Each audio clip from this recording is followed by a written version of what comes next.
We begin now a quiet journey, a gentle drift through the currents of time to explore the contours of a singular life. As the evening deepens and the world outside softens its edges, we turn our attention inward toward the measured unfolding of history. There is no urgency in this exploration, no demand for haste. Rather, we seek a tranquil understanding, a serene contemplation of the forces that shape individuals and through them the wider world. Our focus rests upon a figure whose presence marked a distinct era, Barack Hussein Obama. His story, like all human stories, is a tapestry woven from countless threads of ancestry, of place, of aspiration, and of circumstance. We will trace these threads with deliberate slowness, allowing each detail to emerge with clarity, much like shapes gradually reveal themselves in the twilight. This is an invitation to witness a life not as a series of urgent proclamations, but as a quiet narrative developing over decades. We will observe the origins, the early influences, the gradual formation of character and ambition. It is a journey into the past, undertaken with a calm and steady gaze, seeking to understand the quiet evolution of a person who would eventually stand on a global stage. We are not here to hasten through events, nor to dissect them with sharp analysis. Instead, we seek a meditative engagement with the historical record, allowing the facts to settle gently, like dust motes catching the last light. Consider this a quiet companion for the hours of rest, a steady voice guiding you through the documented existence of Barack Obama, from his earliest moments to the conclusion of his public service. Let us embark upon this quiet exploration, allowing the story to unfold at its own deliberate pace, inviting a sense of peaceful reflection. Our journey gently brings us to a specific point on the map, a place imbued with a distinctive tranquility, Honolulu, Hawaii. It was amidst the serene beauty of these Pacific islands that the initial chapter of Barack Obama's life quietly commenced. One might imagine the soft murmur of the ocean, the gentle rustle of palm fronds, and the balmy air that characterized this distant archipelago.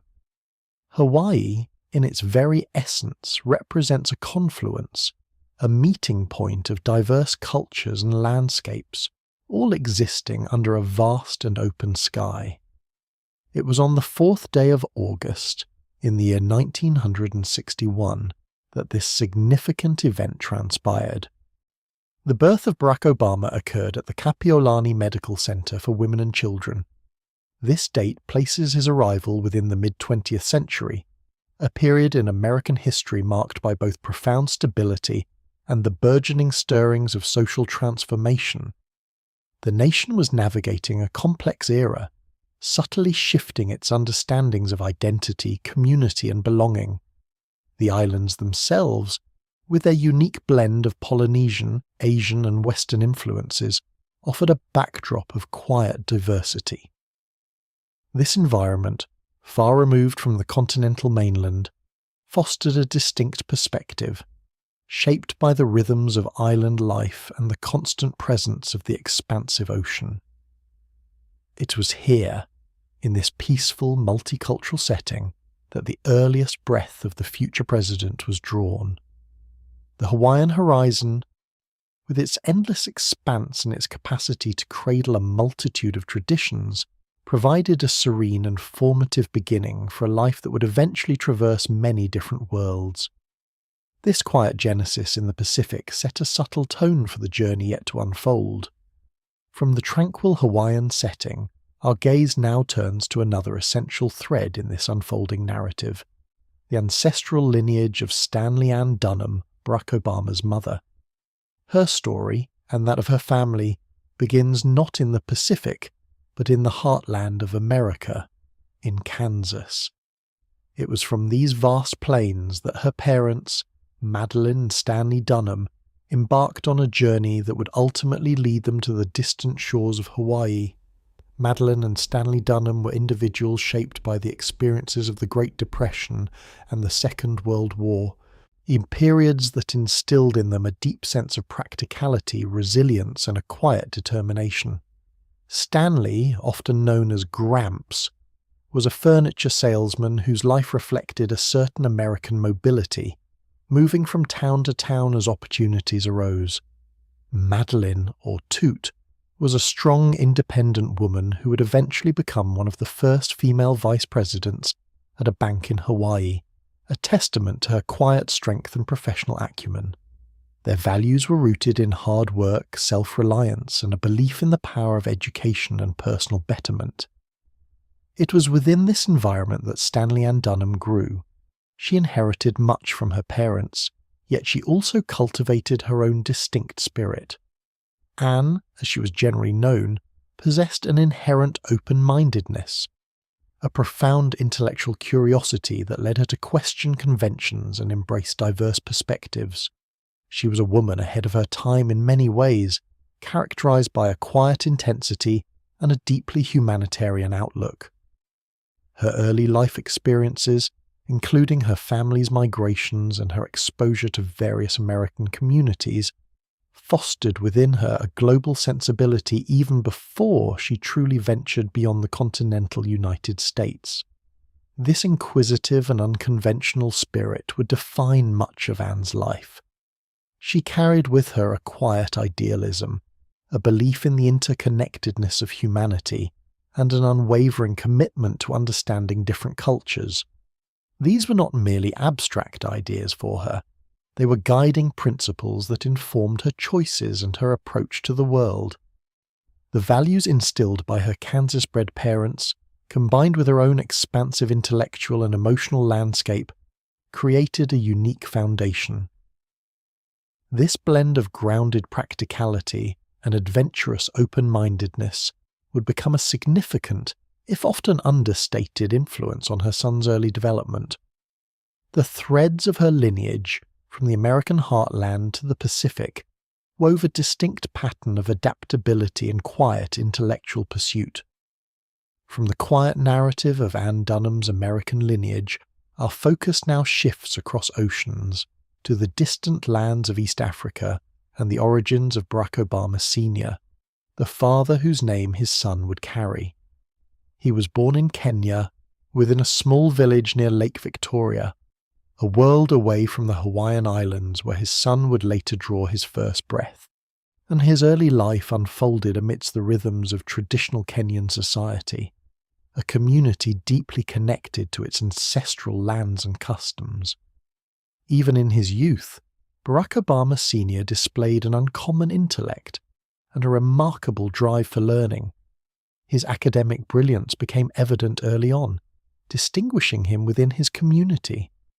As Kenya moved through the complex period of decolonization, a powerful aspiration for education swept through the nation. Education was seen not merely as personal advancement, but as a vital tool for national development, a pathway to self-determination and progress for a newly independent African state. Young Kenyans, like Obama Sr., were encouraged to pursue knowledge with vigor, to become the architects of their nation's future. This profound desire for education, coupled with his exceptional academic gifts, propelled Obama Sr. beyond the confines of his village. He was among a generation of promising students who sought higher learning in distant lands, embarking on a transformative journey to America. These students were often referred to as airlift scholars, part of a broader effort to provide educational opportunities to aspiring African leaders. For Obama Sr., this meant leaving behind his homeland, his family, and the familiar contours of his upbringing to venture into an entirely new cultural and academic landscape. His arrival in America, specifically at the University of Hawaii, marked a pivotal moment.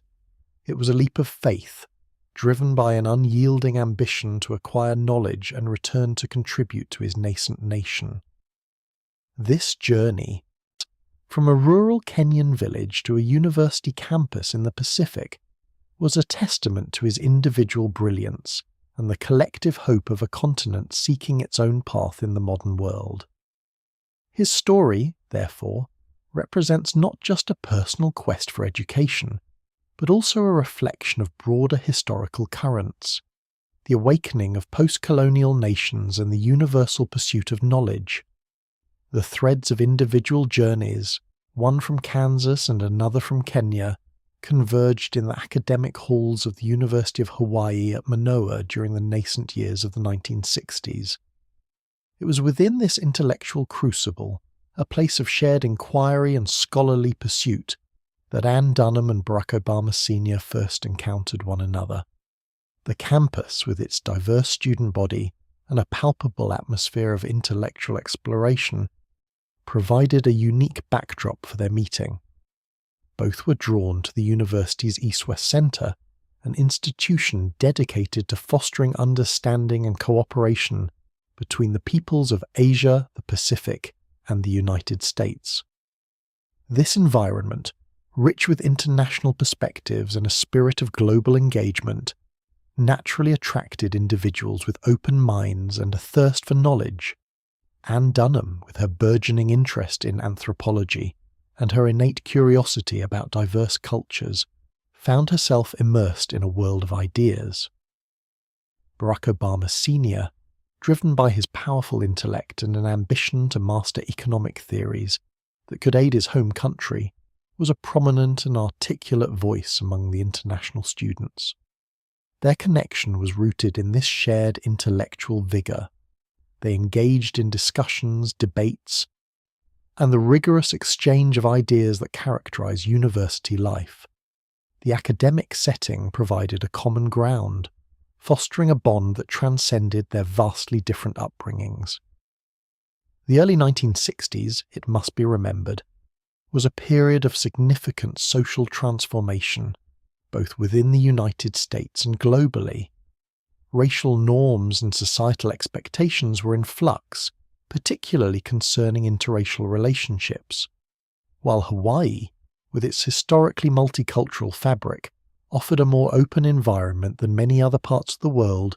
The union between a white American woman and a black Kenyan man was, nonetheless, distinct for its time. Their relationship unfolded against this backdrop, a quiet testament to individual connection in a world still navigating profound social shifts. It was a union born from intellectual camaraderie and a mutual appreciation for expansive thought, unfolding within the unique verdant landscape of a Hawaiian university campus. This confluence of lives, set against the gentle cadence of academic life, would ultimately lead to the birth of a child who would carry the weight of both their distinct ancestries. The earliest years of Barack Obama's life unfolded amidst the gentle rhythms and vibrant hues of Honolulu, Hawaii. His world was one of abundant sunlight, the pervasive scent of tropical flora, and the constant soothing whisper of the Pacific Ocean. These sensory impressions, absorbed in the quiet wonder of infancy, formed the very first layers of his understanding of the world. The air was often warm and humid, carrying the faint tang of salt from the nearby beaches, or where the soft murmur of waves provided a natural lullaby. His surroundings were a tapestry of cultural diversity, a hallmark of Hawaii itself. In those formative moments, he was part of a community where various ethnicities coexisted, a blend of faces and languages that was simply the natural order of his nascent experience.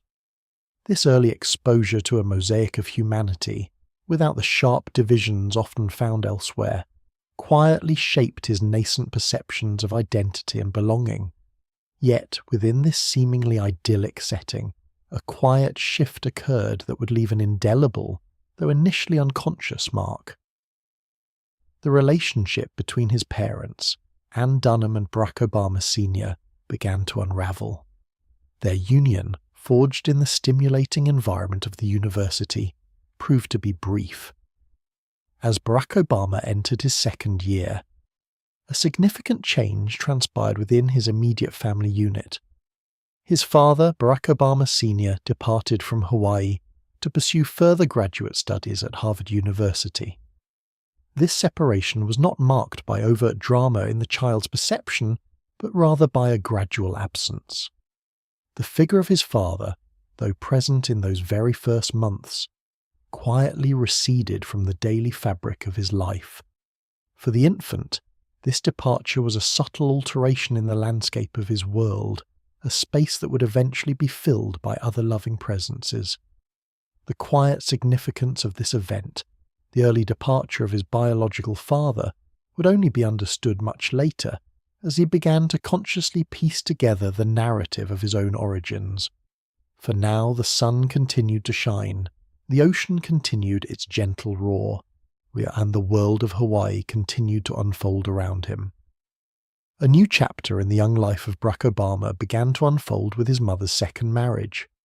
Ann Dunham, ever drawn to intellectual pursuits and global perspectives, found a new partner in Lolo Suetoro, an Indonesian student she had met at the University of Hawaii.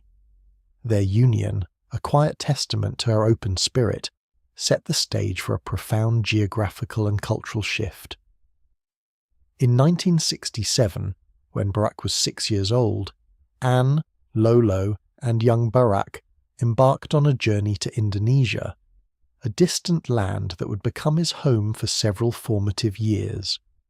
The transition from the familiar, sun-drenched shores of Hawaii to the bustling, vibrant tapestry of Jakarta was immense. Indonesia presented a completely different sensory landscape. The air was thick with new scents, spices, exhaust fumes, the fragrant smoke of burning incense. The sounds were a cacophony of unfamiliar languages, the distant call to prayer, the incessant hum of motorbikes, and the lively chatter of crowded markets. Visually, Jakarta was a riot of colour and activity, a city teeming with life, distinctly different from the more serene pace of his Hawaiian childhood. Barack was immersed fully into this new environment. He quickly adapted, learning the Indonesian language, Bahasa Indonesia, with the effortless fluidity of childhood. This acquisition of a new tongue opened up a direct pathway into the culture, allowing him to navigate his daily life in local schools and interactions. He experienced the rhythms of a predominantly Muslim society, learning to respectfully observe customs that were entirely new to him. This period in Indonesia was a crucible for adaptability and curiosity. Ann Dunham, with her inherent global outlook, fostered an environment where exploration and understanding of different cultures were paramount. Barack learned to navigate new social codes, to appreciate diverse perspectives, and to find his place within a community far removed from his birthplace.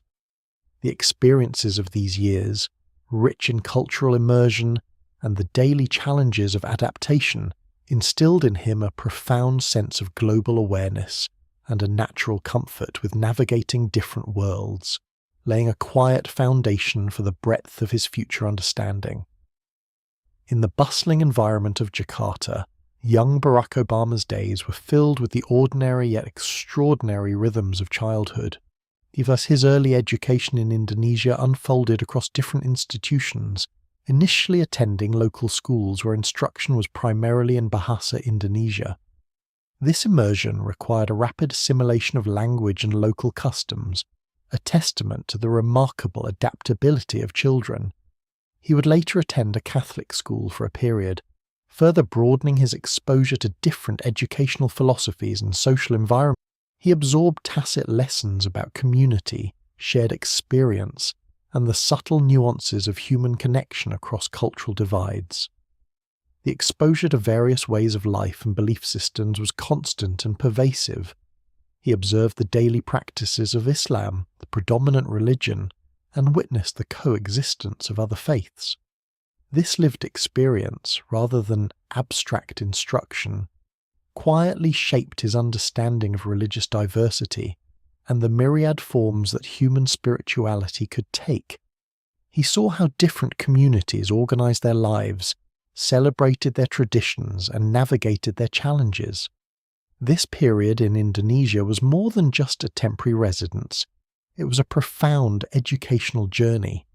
It quietly fostered within him an intuitive grasp of global interconnectedness.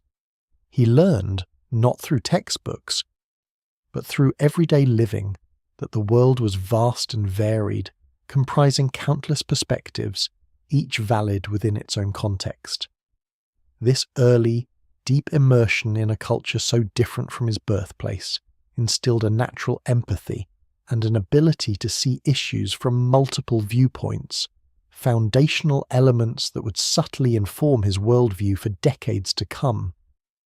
The quiet lessons of diversity, absorbed during these formative years in Jakarta, became an indelible part of his understanding of the wider human experience. At the age of 10, a significant transition occurred in young Barack Obama's life as he returned to the familiar shores of Hawaii. This move was not arbitrary, but a deliberate decision driven by his mother, Ann Dunham's, profound commitment to her son's educational future. Recognizing the limitations of the Indonesian school system at the time and desiring to provide him with the opportunities available in American schools, she made the difficult choice to send him to live with her parents in Honolulu. This decision underscored a timeless parental sacrifice, prioritizing a child's potential over immediate familial proximity. Upon his return, he found a new home with his maternal grandparents, Madeline and Stanley Dunham. Their apartment in Honolulu became a sanctuary of stability and affection. Madeline, whom he affectionately called Toot, a shortened version of Tutu, the Hawaiian word for grandmother, was a woman of quiet strength and professional acumen. She was one of the first female vice presidents at a bank in Hawaii, embodying a spirit of determination and practical intelligence. Her steady presence provided a grounding influence, characterized by an unspoken expectation of responsibility and diligence. Stanley Dunham, his Gramps, offered a different yet equally vital form of guidance. A furniture salesman with a gregarious personality and a fondness for storytelling, he instilled in his grandson a sense of humor, an interest in current events, and a belief in the American dream. He provided a masculine presence, filling a void left by Obama's absent father, and offered a perspective rooted in common sense and hard work. Their home, though modest, was filled with lively discussions about politics, ethics, and the everyday workings of the world. Together, Madeline and Stanley created an environment of unconditional love and unwavering support. They provided not only for his material needs, but also for his emotional and intellectual development. Their dedication to his well-being was absolute, forming a secure foundation during his formative adolescent years. This period under their guiding hand allowed him to pursue a quality education, particularly at Punahou School, a prestigious institution in Hawaii. The stability, the quiet encouragement, and the enduring affection of his grandparents during these years were instrumental, offering a steady anchor as he navigated the complexities of identity and belonging. Their influence, both subtle and profound, shaped his character and laid a crucial groundwork for his future trajectory.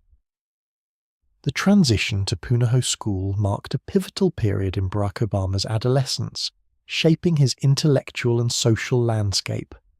Punahou, a venerable private institution nestled in Honolulu, offered an academically rigorous environment. Its verdant campus, steeped in tradition, fostered a culture of high achievement and intellectual curiosity. Here, young Obama was exposed to a demanding curriculum, cultivating critical thinking skills and a broad understanding of the world. The classrooms buzzed with thoughtful discourse, encouraging students to engage deeply with subjects ranging from literature to history, sciences, and mathematics. This structured learning environment provided a stark contrast to his earlier experiences in Jakarta, offering both challenges and opportunities for growth. Beyond academics, Punahou provided a vibrant sphere for extracurricular engagement. Sports, particularly basketball, became a significant outlet. On the court, he found camaraderie and learned the discipline of teamwork, the value of perseverance, and the dynamics of leadership. These experiences offered a sense of belonging and achievement, contributing to his development beyond the purely academic realm. Friendships formed during these years were enduring, providing a crucial social network as he navigated the complexities of adolescence. These were relationships forged in shared experiences, within a diverse student body that reflected Hawaii's unique multicultural tapestry. Yet, even within this diverse setting, Punahou became a crucible for his evolving sense of identity. As a biracial individual, navigating the landscapes of race and belonging was a quiet internal process. Hawaii, while celebrated for its multiculturalism, still presented subtle social distinctions. Obama, with his unique heritage, a black African father he barely knew and a white American mother, often felt situated between worlds. This period was marked by an introspective search for where he fit, observing the various groups, the different social strata, and the unspoken rules of identity. He was neither fully black in the mainland American sense, nor entirely white, nor purely Hawaiian. This nuanced position fostered a keen observational sensibility and an early awareness of the constructed nature of identity. His time at Punahou was therefore more than just an education. It was a profound journey of self-discovery. The academic rigour sharpened his mind, the sports taught him discipline, and the social interactions, both harmonious and challenging, and deepened his understanding of human connection and the complexities of self in relation to others. This foundation of learning, both formal and experiential, prepared him for the intellectual journeys and personal reflections that would define his later years. Throughout his childhood, the figure of Barack Obama Sr. remained a quiet yet undeniably significant presence in his son's developing consciousness. Though physically absent for the vast majority of these formative years, the idea of his father, the stories told by his mother and grandparents, and the occasional carefully composed letters created a complex tapestry of longing and curiosity. These letters, arriving sometimes from distant Kenya, were not frequent, but each one carried the weight of a world largely unknown to the young Barack. They spoke of a different life, a different continent, and a heritage that felt both intrinsically his own and profoundly distant. There was a natural human inclination to seek connection, to understand the origins of one's own being. For Barack, this often manifested as a quiet contemplation of his paternal lineage, a yearning to grasp the full narrative of the man who shared his name. The absence was not a void of silence, but rather a space filled with questions, with imaginings of what that connection might entail. He sought to understand the ambitions that drove his father, the intellectual prowess that had so impressed his mother, and the cultural roots that stretched across an ocean. This search for understanding was a subtle, persistent undercurrent beneath the surface of his daily life in Hawaii. A singular, brief encounter punctuated this long period of absence. When Barack was 10 years old, his father visited Hawaii for a single month. This was not a sustained re-entry into his son's life, but rather a fleeting yet intensely memorable episode. The elder Obama, a man of imposing intellect and charismatic presence, made a powerful impression. He spoke with authority, recounted stories of Kenya, and shared insights that broadened his son's young perspective. For a brief span, the abstract figure of the absent father materialized, offering a glimpse into the man behind the letters and the stories. This visit, though short, was rich in its implications. It provided a tangible, if ephemeral, connection to his paternal heritage.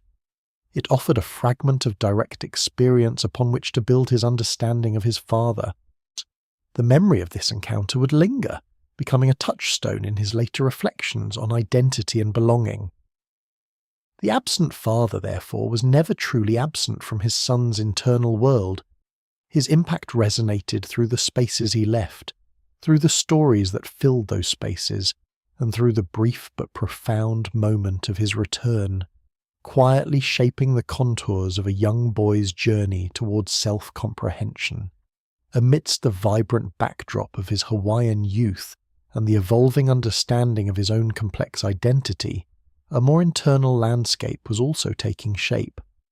For Barack Obama, this period was profoundly marked by the quiet yet potent influence of reading and the deep currents of introspection.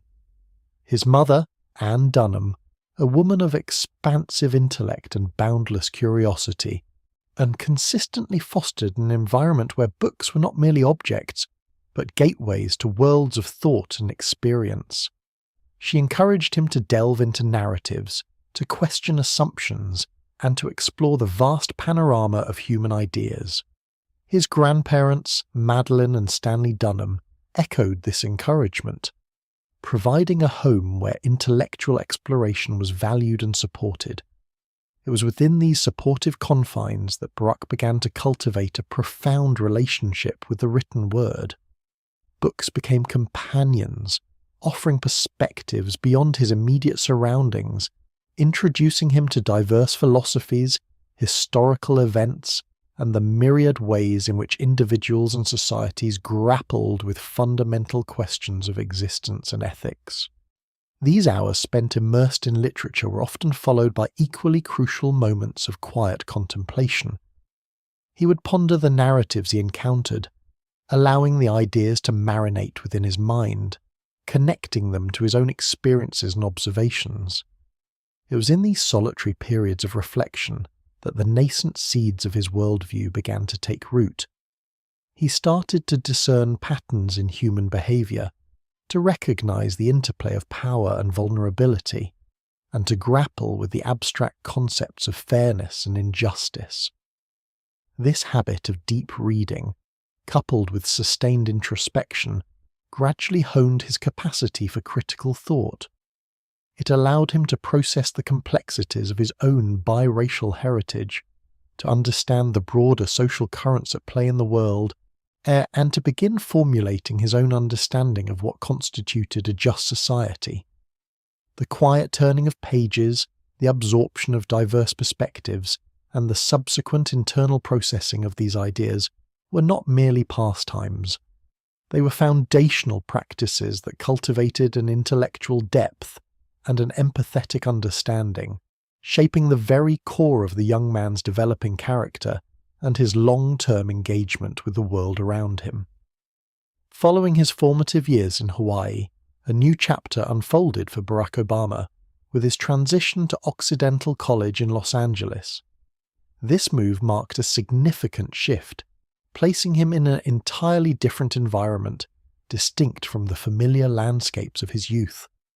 The urban expanse of Los Angeles, with its diverse populations and vibrant cultural currents, offered a fresh context for his ongoing exploration of identity and purpose. At Occidental, he found himself amidst a new community of peers and scholars, each bringing their own perspectives and experiences. This period was characterized by an internal seeking, as he navigated the complexities of self in a setting that was both stimulating and, at times, disorienting. He explored various academic disciplines, engaging with new ideas and challenging his pre-existing notions. The college campus, with its inherent intellectual ferment, provided a space for questioning and discovery. It was during these years that a nascent awareness of broader social issues and political thought began to emerge more distinctly. While his earlier years had fostered a capacity for introspection and critical thinking, Occidental College exposed him to more explicit discussions about societal structures, historical injustices, and the mechanisms of power. He began to observe the world through a more critical lens, noticing the disparities and challenges that existed beyond his immediate personal sphere. This was not an abrupt transformation, but rather a slow, gradual awakening. The seeds of his earlier reading and reflection began to connect with the realities he observed, and the discussions he participated in.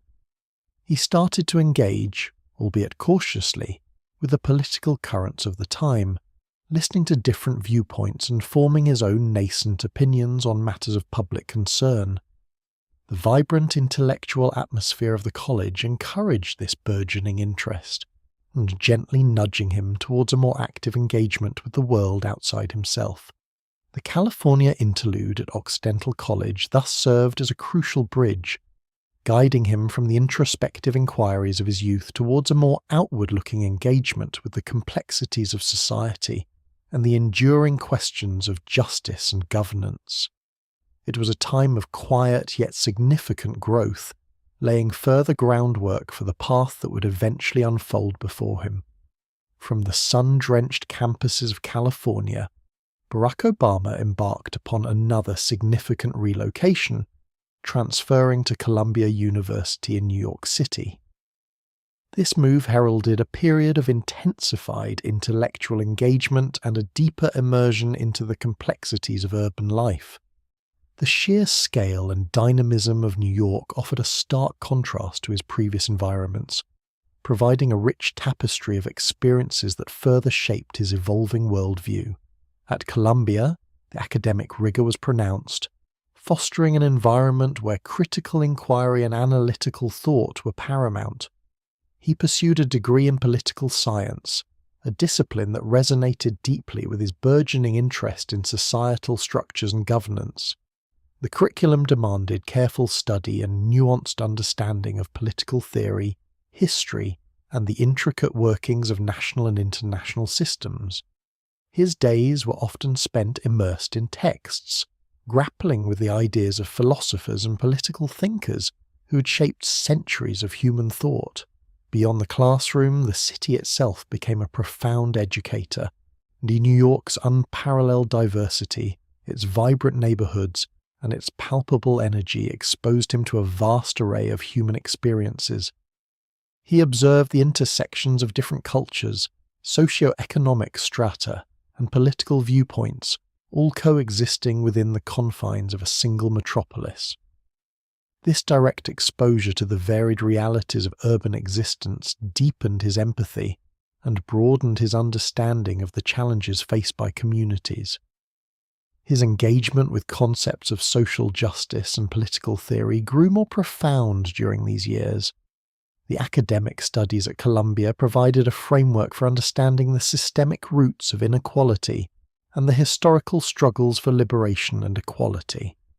He began to synthesize his personal experiences and observations with the theoretical constructs he encountered, forming a more coherent understanding of the mechanisms of social change and the role of individuals within larger movements. This period in New York City, marked by intense intellectual stimulation and a constant engagement with the urban landscape, served as a crucible for his emerging sense of purpose. It was here that his academic pursuits converged with his growing awareness of the world's complexities, solidifying his interest in public service and the pursuit of a more just society. Upon the completion of his studies at Columbia University in 1983, a period of quiet contemplation and vocational exploration commenced for Barack Obama. The immediate years following graduation were marked by a search for direction, a common experience for many young individuals standing at the precipice of adulthood. Despite his academic achievements and intellectual inclinations, his initial steps into the professional world led him towards a different path than his later calling. He found employment within the business sector, initially working for Business International Corporation, a consulting firm in New York City. Later, he moved to the New York Public Interest Research Group. These roles provided exposure to the corporate landscape, the dynamics of market forces, and the practicalities of organizational structures. He engaged with the demands of these positions, applying the analytical skills honed during his university years. Yet, beneath the surface of his professional engagement, a deeper sense of inquiry persisted. Within the rhythms of corporate life, a quiet realization began to take root. The daily tasks, the objectives, and the ultimate aims of the business world, while providing a certain structure and experience, did not fully align with the questions that had stirred within him during his time at Occidental and Columbia. The profound theoretical discussions of social justice, the observations of urban disparities, and the persistent desire to contribute meaningfully to the betterment of society continued to resonate more powerfully than the pursuits of commerce. This internal dialogue, though unvoiced, guided his subsequent choices. He felt a growing conviction that his true path lay not in the corporate realm, but rather in a direct engagement with communities in the challenging yet rewarding work of fostering social change. It was a gradual dawning, a slow recognition that his intellectual curiosity and his developing sense of empathy were best channeled into efforts that directly addressed human needs and societal inequities. The decision to shift away from business was not abrupt, but rather an organic progression, a quiet acknowledgement of an inner calling that had been steadily gaining clarity. This pivotal realization would ultimately steer him towards a different kind of service. In the spring of 1985, Barack Obama made a decisive move that would profoundly shape his understanding of American society and his own sense of purpose. He journeyed to Chicago, Illinois, drawn by an opportunity to work as a community organizer. This was a significant transition, exchanging the bustling, often impersonal, environment of New York City for the distinct challenges and vibrant energy of Chicago's South Side. The neighborhoods of the South Side presented a complex tapestry of life. They were areas marked by the quiet resilience of long-standing communities, but also by the visible effects of economic disinvestment, a decline in manufacturing, and persistent social challenges. Many residents grappled with the daily realities of limited opportunities, inadequate housing, and the need for improved public services. For a young man raised in Hawaii and educated in elite institutions, this experience offered an immersion into a different facet of American life, one that demanded a deep and patient engagement. His work as a community organizer for the Developing Communities Project, a church-based organization, required a particular set of skills and a quiet determination. The role was not about dictating solutions, but rather about facilitating collective action. It began fundamentally with listening. He spent countless hours in living rooms, church basements, and community centers, sitting with residents, hearing their stories, and understanding their concerns. These conversations, often unfolding slowly over cups of coffee or around kitchen tables, were the bedrock upon which trust was gradually built. The challenges were numerous. Skepticism was not uncommon, as many residents had witnessed promises unfulfilled and initiatives that failed to bring lasting change. Overcoming this required consistency, patience, and a genuine respect for the lived experiences of those he sought to organize alongside. His task was to help residents articulate their shared problems and then to empower them to identify and pursue their own solutions. It involved convening meetings, guiding discussions, and assisting local leaders in developing strategies to address issues such as unemployment, neighborhood blight, and the need for better educational resources. Through this immersive work, Barack Obama began to grasp the intricate dynamics of power, the quiet strength of collective action, and the enduring importance of local voices in shaping their own destinies. It was an education far removed from any classroom, an apprenticeship in the practicalities of social change that left an indelible mark on his understanding of leadership and public service. This period in Chicago was foundational, cementing his commitment to the principle that lasting progress often emerges from the ground up, through the quiet, persistent efforts of empowered citizens. The work of a community organizer in Chicago was, at its heart, an education in the subtle yet profound art of listening. It required a deep and sustained empathy, a capacity to truly hear the concerns, frustrations and aspirations of individuals whose lives were often far removed from his own. This was not a passive act, but an active engagement, seeking to understand the underlying narratives that shaped a neighbourhood's collective experience. Patience became an indispensable virtue. Change in these communities rarely arrived swiftly or dramatically. It was often a gradual process, built through countless small conversations, persistent advocacy, and the slow cultivation of trust. There were moments of frustration, inevitable setbacks, and the quiet grind of sustained effort. Learning to navigate these periods without losing focus was a crucial lesson, instilling a measured approach to problem solving. Beyond listening, the role demanded a nascent understanding of negotiation. Organizing involved bringing together diverse individuals with varying perspectives and sometimes competing interests, guiding them toward common ground and a shared objective. It meant mediating disputes, finding compromises, and articulating a vision that could unite disparate groups. These early experiences in local organizing provided a practical introduction to the complexities of consensus building, a skill that would prove invaluable in later public life. Crucially, this period fostered a deeper understanding of systemic issues. While individual problems were often immediate and tangible, a broken streetlight, a dilapidated building, a lack of local jobs, Barack Obama began to see how these individual challenges were often interconnected, rooted in broader economic, social, and political structures. He observed how policies made far from the South Side could profoundly impact the daily lives of its residents. This insight moved beyond addressing symptoms to considering the underlying causes of inequality and disadvantage. The quiet, persistent efforts in Chicago, the endless meetings, the door-to-door conversations, and the patient cultivation of local leadership laid a foundational groundwork. These were not grand pronouncements or legislative debates, but the steady, often unseen, work of community empowerment.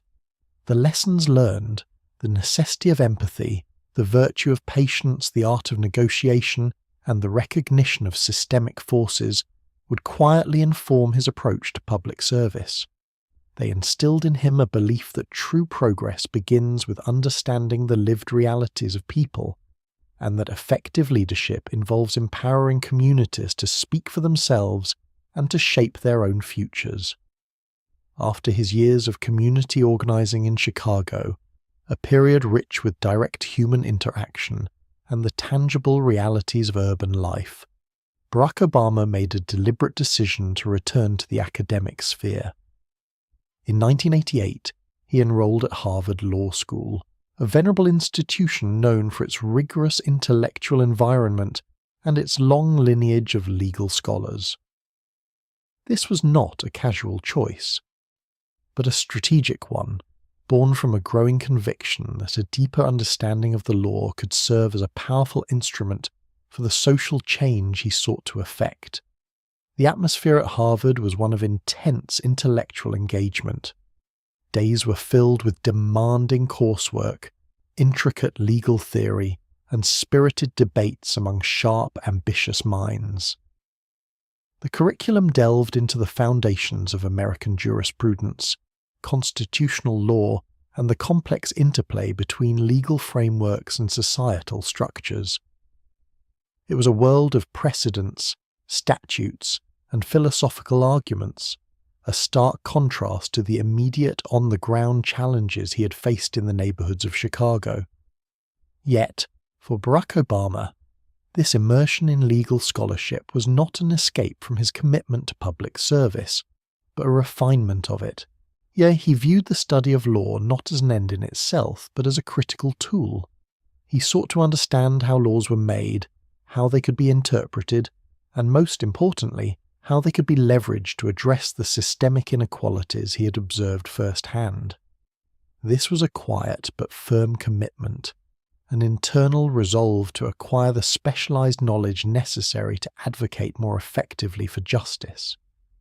The pursuit of legal knowledge became a means to an end, a way to translate the raw experiences of community organizing into actionable policy and reasoned argument. It was about gaining a sophisticated understanding of the levers of power within the legal system and learning how to navigate those mechanisms with precision and purpose. His time at Harvard Law School thus represented a crucial phase of intellectual armament, equipping him with the analytical rigour and legal acumen that would quietly underpin his subsequent ventures into public life, transforming his passion for social change into a more structured, legally informed approach. Within the intellectually rigorous environment of Harvard Law School, a significant milestone quietly unfolded for Barack Obama. In 1990, he was elected president of the Harvard Law Review, an achievement that resonated deeply within the specialized world of legal academia. This position, the highest student editorial role at the nation's oldest and most prestigious student-run legal journal, marked a profound recognition of his analytical prowess, his organizational skills, and his capacity for leadership amongst his peers. The Harvard Law Review is not merely a publication, it is an institution within an institution. Its presidency is a highly coveted and intensely competitive role, typically earned through a combination of exceptional academic performance, meticulous editorial work, and the respect of one's fellow editors. For Barack Obama to ascend to this position was, in itself, a testament to his quiet diligence and intellectual contributions during his time at the university. Beyond the academic prestige, his election carried a distinct historical weight. Barack Obama became the first African-American president in the Harvard Law Review's then 104-year history. This was not a moment of loud proclamation, but rather a quiet, yet deeply significant acknowledgement of talent and merit. It signalled a shift, however subtle, within an establishment traditionally perceived as less diverse. The news of his election, though primarily disseminated within legal circles, garnered broader attention, offering an early glimpse into his emerging profile.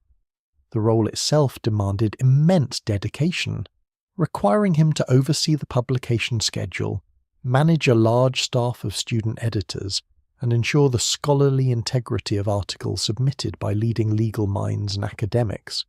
It was a position that honed not only his legal reasoning but also his administrative abilities, his capacity for consensus building, and his skill in navigating complex intellectual disagreements.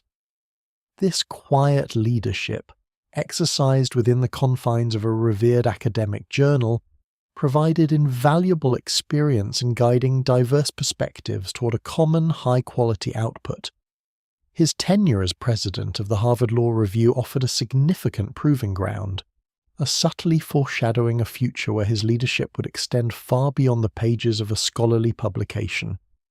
It was a moment that underscored his quiet authority and his steady rise within a demanding intellectual landscape. During the summer of 1989, while a student at Harvard Law School, Barack Obama returned to Chicago for a summer associate position at the corporate law firm of Sidley Austin. It was within the structured environment of this large legal practice that his path quietly converged with that of Michelle Robinson. She was then an associate at the firm, 2 years his senior, and had been assigned the role of his advisor. Michelle LaVaughn Robinson, a native of Chicago's South Side, brought with her a formidable intellect and a grounded sense of purpose.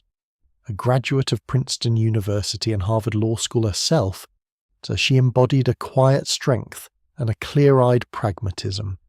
Her background, rooted in a working-class family and a strong community, offered a distinct counterpoint to Barack Obama's more nomadic upbringing. Their initial interactions were professional, as she guided him through the intricacies of corporate law. Yet, beneath the surface of legal briefs and office protocols, a deeper connection began to form. Barack Obama found himself drawn to her sharp mind, her unwavering integrity, and her authentic spirit. He admired her quiet confidence and the clarity with which she viewed the world. Michelle, in turn, recognized in him a unique blend of intellectual curiosity, earnestness, and a compelling, if somewhat unconventional, ambition. Their conversations extended beyond legal matters, delving into their shared values, their perspectives on social justice, and their aspirations for a life of meaning and impact. These quiet exchanges laid the groundwork for a profound personal bond. What began as a professional mentorship slowly yet steadily evolved into a deeper personal relationship. This period marked the genesis of a foundational partnership. Michelle Robinson provided a steady anchor, a voice of reason and reality, and a deeply empathetic presence. Her pragmatic approach and her deep roots in the community complemented his more expansive philosophical outlook. Their connection was built not on superficial charm, but on a mutual respect for each other's intellect, character, and shared commitment to a life of purpose. It was a quiet beginning to a partnership that would in time become central to his life's trajectory. The quiet bond that began at Sidley Austin deepened over time, culminating in their marriage on October 3, 1992. The ceremony, held in Chicago, marked not just a union of two individuals, but the deliberate establishment of a shared life, a deliberate foundation from which future endeavours would spring. Their commitment to one another was rooted in a profound understanding and a mutual respect that had steadily grown since their initial meeting. Following his graduation from Harvard Law School in 1991, Barack Obama chose to return to Chicago, the city that had become a profound anchor for him. Here, he continued his work in civil rights law, first as a director of Project Vote in Illinois, and then as an attorney focusing on community development. Michelle Obama, by then, had transitioned from corporate law to public service, working as an assistant commissioner of planning and development for the city of Chicago, and later as the founding executive director of the Chicago chapter of Public Allies. Their individual career paths, though distinct, increasingly reflected a shared dedication to public good and community uplift. Their family life began to take shape in the Hyde Park neighborhood of Chicago. This period was characterized by the quiet rhythms of building a home, nurturing their relationship, and establishing a sense of normalcy amidst their demanding professional lives. The arrival of their daughters, Malia Ann in 1998 and Natasha, known as Sasha, in 2001, further enriched their family unit, bringing new dimensions of joy and responsibility. Throughout these early years of marriage and nascent family life, the strength of their partnership became increasingly evident. Michelle Obama provided a crucial grounding presence, a pragmatic counterpoint to his often more idealistic temperament.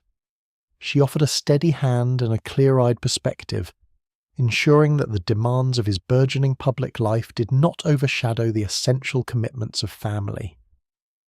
Their relationship was built on a quiet reciprocity, a shared understanding of the effort required to balance personal aspirations with collective well-being. This period, though not yet marked by widespread public attention, was profoundly formative. It was a time of establishing roots, of reinforcing the values that would guide their lives, and of cultivating the mutual support system that would sustain them through the extraordinary journey that lay ahead. The quiet foundation they built in Chicago, centered on family and shared purpose, became an enduring source of strength. After the intellectual intensity of Harvard Law School, Barack Obama made a deliberate choice to return to Chicago, the city that had previously shaped his understanding of community and social justice. His return was not merely a geographical relocation, but a recommitment to the principles that had drawn him away from the corporate path years earlier. He sought to apply the legal knowledge he'd gained in a tangible way, focusing on issues of civil rights and community empowerment. His work as a civil rights attorney began with a quiet dedication to those often marginalized by the legal system. He joined the firm of Minor, Barnhill and Galland, a small practice known for its commitment to social justice. Here, his efforts were directed toward representing individuals and communities in cases involving voting rights, housing discrimination, and fair employment practices. It was a methodical and often painstaking endeavour, requiring not only legal acumen, but also a deep empathy for the lived experiences of his clients. Each case, regardless of its public profile, represented a step toward addressing systemic inequities, a quiet pursuit of a more just society.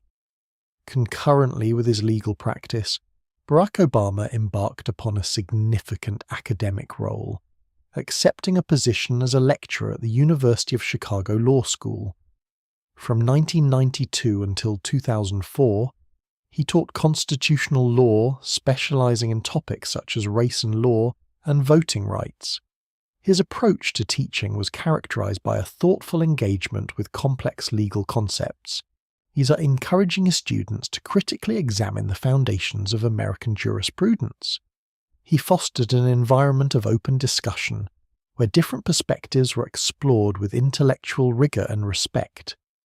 His presence in the classroom was that of a quiet guide, leading students through the intricate pathways of constitutional interpretation, often drawing connections between legal theory and its practical impact on real lives. This dual engagement, practicing law to effect change and teaching law to inspire future change-makers, underscored a profound and consistent dedication to both justice and education. It was a period of quiet intellectual labour and direct advocacy, laying further groundwork for the public service that would define his later years. The combination of these roles allowed him to bridge the gap between academic theory and the pressing realities of social and legal challenges within the community he had chosen to make his home. The year 1996 marked a new chapter in Barack Obama's evolving commitment to public service, as he made the quiet decision to seek elected office. His sights were set on the Illinois State Senate, a legislative body that, while local in scope, offered a direct pathway to influence policy within the communities he had come to know so intimately. The district he aimed to represent, the 13th, encompassed a diverse array of Chicago neighborhoods, from Hyde Park to South Shore, reflecting a broad spectrum of urban experiences and needs. The local political landscape of Chicago at the time was characterized by established networks and a deep-seated history of community engagement. It was an environment where personal connections and a clear understanding of local issues were paramount. Obama's entry into this arena was not with a grand, sweeping ambition, but with a focused intent to bring his experiences as a community organizer, civil rights attorney, and constitutional law lecturer to the legislative process. He understood that effective governance at this level required a careful attention to detail and a willingness to engage with the immediate concerns of everyday citizens. During his campaign, and subsequently in his legislative work, Obama consistently emphasized practical issues that directly impacted the lives of his constituents. His focus was on tangible improvements, expanding early childhood education programs, advocating for increased access to affordable healthcare, and promoting economic development initiatives within underserved areas. He approached these challenges with a quiet pragmatism, seeking solutions that could garner broad support rather than pursuing ideologically rigid positions. His legislative style was marked by a steady effort to build consensus across party lines. He engaged with fellow senators from both urban and rural districts, demonstrating a capacity for thoughtful negotiation and a willingness to find common ground. This quiet approach to legislative work allowed him to pass significant reforms, including legislation to expand the state's earned income tax credit and to reform the criminal justice system by requiring the videotaping of interrogations in capital cases. These early steps in the Illinois State Senate were characterized by a deliberate, measured approach to politics, focused on tangible outcomes and the slow, steady work of governance. During his tenure in the Illinois State Senate, Barack Obama quietly amassed a record of legislative achievements, reflecting his commitment to practical improvements and collaborative governance. His work was often characterized by a patient, measured approach, focusing on areas where consensus could be forged and tangible benefits delivered to the citizens of Illinois. One notable area of his focus was ethics reform. Recognizing the importance of public trust in government, Obama championed legislation aimed at increasing transparency and accountability.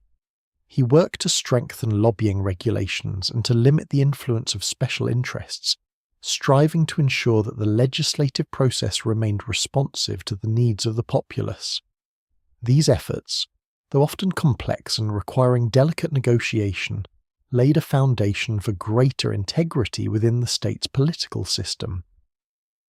Another significant accomplishment involved expanding economic support for low-income families. Obama was a strong advocate for the working poor, understanding the profound impact that even modest financial assistance could have on household stability and opportunity. He played a key role in enacting legislation that expanded the state's earned income tax credit, providing crucial relief to those struggling to make ends meet. This measure demonstrated his consistent dedication to economic justice and his belief in policies that uplift the most vulnerable members of society. Furthermore, early childhood education initiatives were a particular passion. Drawing from his own experiences and his understanding of long-term societal benefits, Obama championed programs designed to provide quality preschool and early learning opportunities.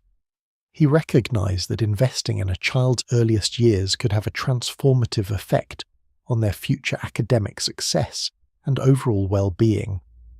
These initiatives, developed through careful collaboration with educators and advocates, represented a forward-looking approach to public policy, aiming to build a stronger foundation for the next generation. Throughout these endeavors, the collaborative nature of his work was consistently evident. Obama engaged deeply with colleagues from both sides of the aisle, patiently explaining his positions, listening to differing viewpoints, and seeking common ground. He understood that lasting legislative change was rarely the product of solitary effort, but rather the result of thoughtful negotiation and a shared commitment to the public good. His time in the Illinois State Senate thus became a period of quiet, yet impactful, legislative work, building a record of pragmatic achievement through cooperation and persistent effort. In 1995, prior to his entry into the Illinois State Senate, a significant moment in Barack Obama's evolving public identity quietly unfolded with the publication of his memoir, Dreams from My Father, A Story of Race and Inheritance. This book, written with a reflective and introspective tone, offered a window into the formative experiences that shaped his unique perspective. It was not a political manifesto, but rather a deeply personal exploration of his lineage and the complex tapestry of his early life. The memoir allowed readers to glimpse the distinctive contours of his background, tracing his journey from Hawaii to Indonesia and back again, and his eventual arrival in the vibrant yet challenging urban landscape of Chicago. Through its pages, Obama grappled with the absence of his Kenyan father and the profound influence of his American mother and grandparents. He delved into the intricacies of growing up biracial in a society often defined by stark racial lines, articulating the quiet search for identity and a sense of belonging that marked his youth. Dreams from My Father was characterized by its thoughtful reflections on race, culture, and the American experience. It explored themes of alienation and connection, the search for purpose, and the understanding of one's place in a broader historical narrative. The book's impact, though initially subtle, was significant. It provided a deeply humanizing portrait of a man who would later rise to national prominence, allowing the public to understand the intellectual and emotional foundations of his character before the glare of intense political scrutiny. Through its quiet prose, the memoir invited readers into Obama's inner world, offering insights into how he reconciled disparate elements of his heritage into a cohesive self. It was a narrative not of political ambition, but of self-discovery, demonstrating a capacity for introspection and a nuanced understanding of the human condition. This personal reflection, published years before he became a national figure, quietly laid groundwork for a deeper public comprehension of the man he would become. Having served in the Illinois State Senate for 7 years, a new ambition began to quietly take root for Barack Obama. In 2004, he made the decision to seek a seat in the United States Senate, embarking upon a campaign that would demand a far broader reach and a more expansive vision than his previous local endeavours. Running for a statewide office in Illinois presented a distinct set of challenges, requiring a sustained effort to connect with a diverse electorate spread across vast geographic and demographic landscapes. The task involved traversing the sprawling urban centres, the quiet suburban communities, and the expansive rural farmlands that together comprise the state of Illinois. Each region possessed its own concerns, its own rhythms, and its own political inclinations. To build a successful coalition, it was necessary to listen patiently to farmers in the south, factory workers in the central part of the state, and professionals in the northern metropolitan areas. This required countless hours of travel, meeting voters in small town halls, community centres, and local diners, often one handshake at a time. The campaign was marked by a quiet determination and a persistent, methodical effort. It was not a sudden ascent, but a gradual process of building connections and articulating a consistent message. He spoke of bridging divides, of finding common ground, and of a pragmatic approach to governance that he had honed during his time in the state legislature. The challenge lay in conveying this message authentically to millions of individuals, many of whom had never heard his name before. He understood that a statewide campaign required not only policy positions, but also a clear narrative that resonated across different walks of life. The endeavour demanded tireless fundraising, the careful assembly of a campaign team, and the strategic deployment of resources to ensure his voice reached every corner of the state. It was a test of endurance, requiring an unwavering commitment to the daily grind of campaigning, and even when the path ahead seemed long and uncertain. This period represented a significant expansion of his political focus, moving beyond the intricacies of state-level legislation to the broader currents of national policy and public discourse. The silent dedication to this persistent effort would ultimately reshape his political trajectory. In the midst of his quiet but persistent Senate campaign in Illinois, an unexpected opportunity arose that would profoundly alter Barack Obama's national profile. He was invited to deliver the keynote address at the Democratic National Convention in Boston in July of 2004. This was a moment of immense potential, offering a platform to speak to an audience far beyond the borders of his home state, introducing him to millions of Americans who had never before heard his name. As he stood before the vast convention hall and simultaneously before a national television audience, his message was not one of partisan division, but rather a quiet yet powerful articulation of unity. He spoke of a shared American identity, transcending the usual categories that often separate people. He suggested that the nation's strength lay not in its differences, but in the common aspirations that bind its citizens together, regardless of their background or political affiliation. His words flowed with a calm eloquence, painting a picture of a country where the dreams of a young man growing up in Hawaii could connect with the struggles of a single mother in Ohio, or the hopes of an immigrant family in California. He invoked the idea of one America, a phrase that resonated deeply, suggesting a collective destiny and a mutual responsibility. It was a call for Americans to recognize their shared humanity and to work together towards common goals. This address, delivered with a measured and thoughtful cadence, marked his definitive introduction to a national audience. The quiet power of his message, combined with his composed demeanor, captured the attention of many.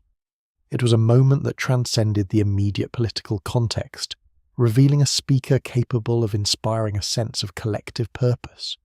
The ripples from this speech would extend far beyond the convention hall, quietly setting the stage for future possibilities that few could have then foreseen, following the resonant impact of his national convention address.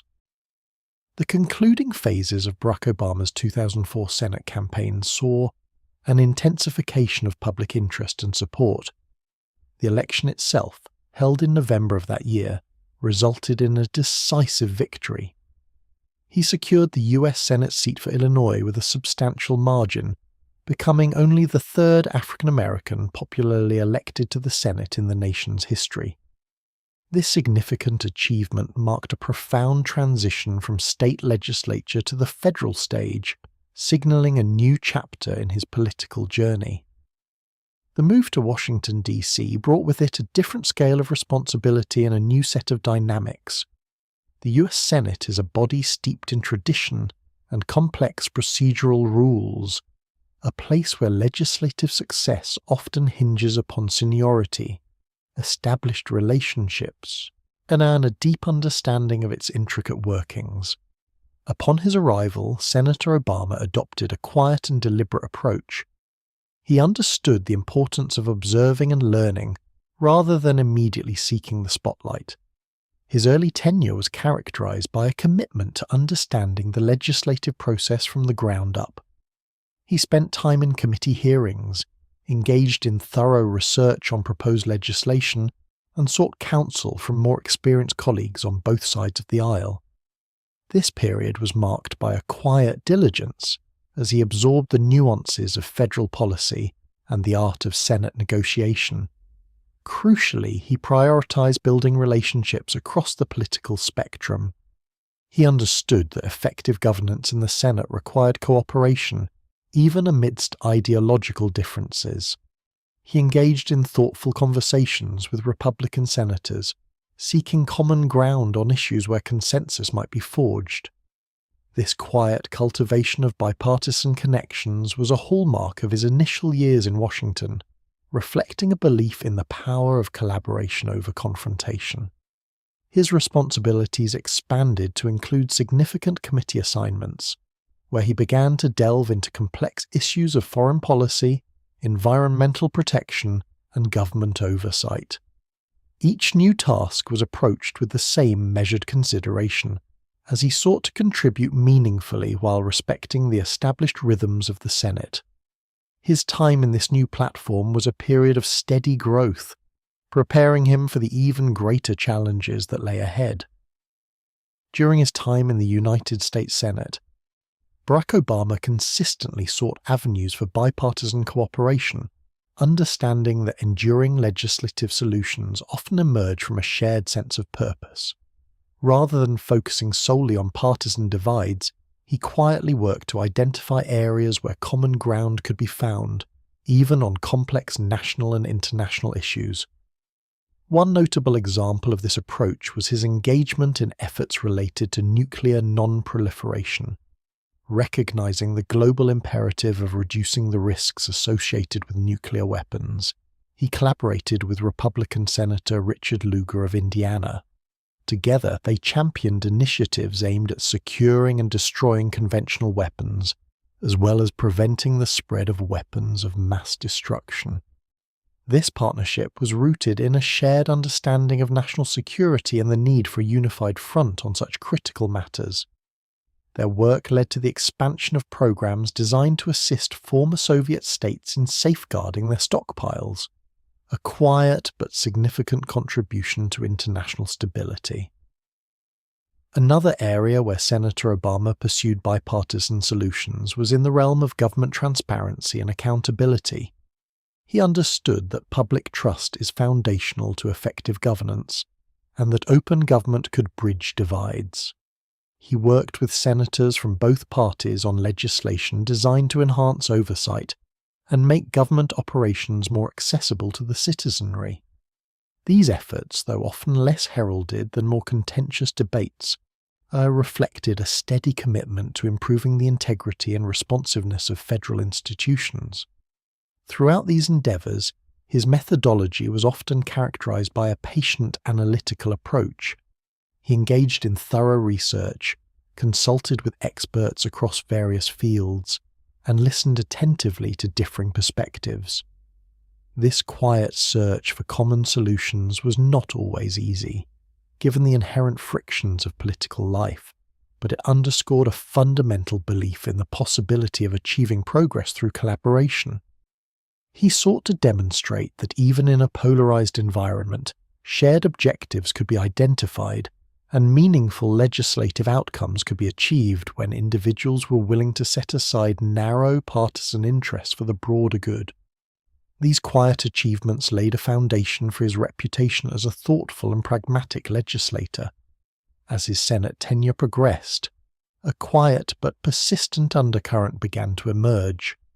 The contemplation of a presidential bid, the national attention garnered by his convention speech and his subsequent legislative work had inevitably led to growing speculation.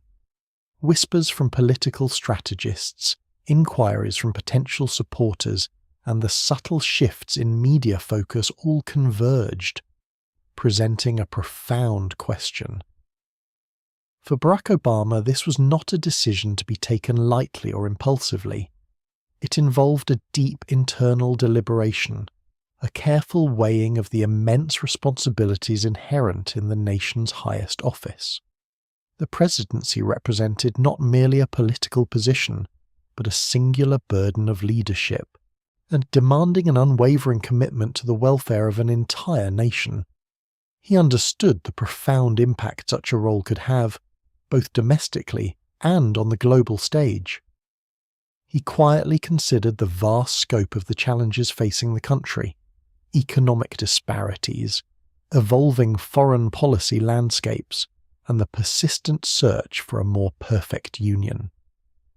He pondered whether his particular vision, his experiences, and his approach to governance could offer something truly meaningful at such a pivotal time.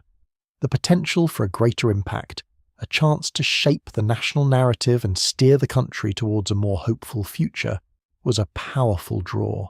Yet, this pull was tempered by a sober assessment of the personal and professional sacrifices it would demand, not only from himself, but from his family.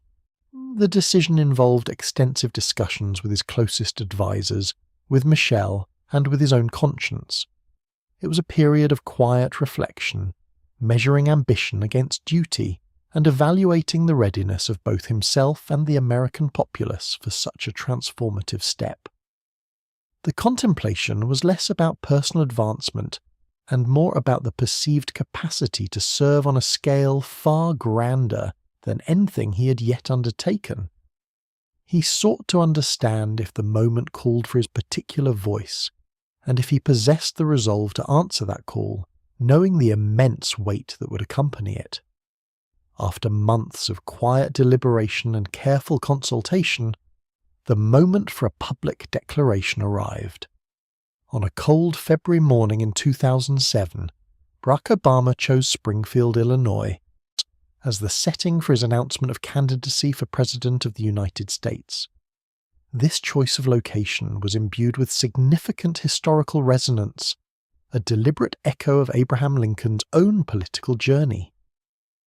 Standing before the old state capitol building, the very place where Lincoln had served as a legislator, Obama invoked the spirit of national unity and the enduring promise of American ideals. The air was crisp, the sky a muted winter grey, lending a solemnity to the occasion. His words, delivered with a quiet but firm conviction, laid out his intent to seek the nation's highest office. He spoke not of personal ambition, but of a shared responsibility, a call to bridge divisions and to restore a sense of common purpose. The symbolism of Springfield was potent. It connected his nascent presidential bid to a profound lineage of American leadership, suggesting a continuity of vision rooted in the nation's foundational struggles for equality and justice. It was a subtle yet powerful statement, positioning his campaign not as a radical departure, but as a continuation of a deeply American narrative. His declaration was a quiet but unwavering assertion of his belief in the country's capacity for renewal. He articulated a vision of hope and change, words that would soon become central to his campaign's message. There was no bombast, no grand theatricality, but rather a measured and earnest appeal to the American people. The announcement in Springfield marked a pivotal transition, moving from internal contemplation to a public commitment, from speculation to a declared intention to lead. It was the moment when the quiet senator from Illinois officially stepped onto the national stage as a contender for the presidency, initiating a journey that would unfold with unprecedented speed and impact. With his candidacy declared, Barack Obama embarked upon the demanding journey of a presidential primary campaign, a contest that quickly proved to be a test of endurance and resolve. He faced a formidable opponent in Hillary Clinton, whose experience and established political network presented a significant challenge.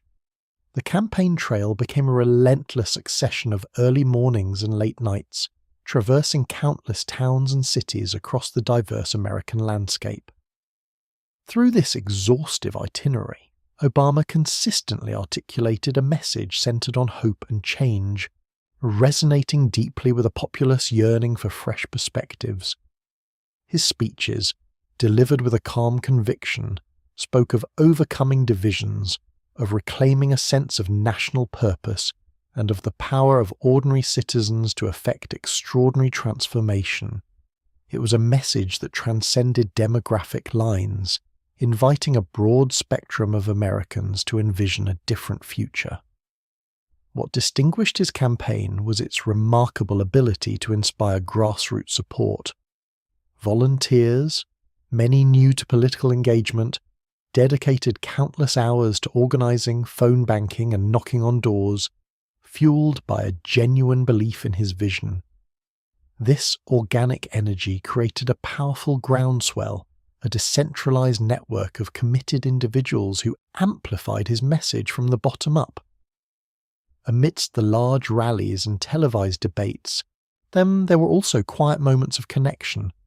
These often occurred in smaller towns, in community centers, or at impromptu stops where Obama would engage directly with everyday Americans. He would listen patiently to their concerns, share a brief word of encouragement, or simply offer a reassuring presence. In these unscripted encounters, away from the glare of the larger events, a deeper bond was forged. These quiet interactions, multiplied across the country, contributed to a perception of authenticity and approachability, allowing him to connect on a deeply personal level with individuals from all walks of life. The grueling primary campaign, therefore, became not just a contest of delegates, but a profound exercise in building a diverse and dedicated movement, one quiet conversation at a time.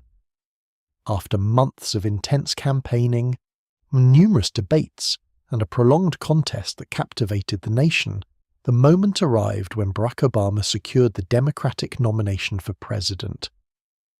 On June 3, 2008, following the final primaries in Montana and South Dakota, the delegate count confirmed his victory, marking the culmination of an arduous but ultimately successful primary season.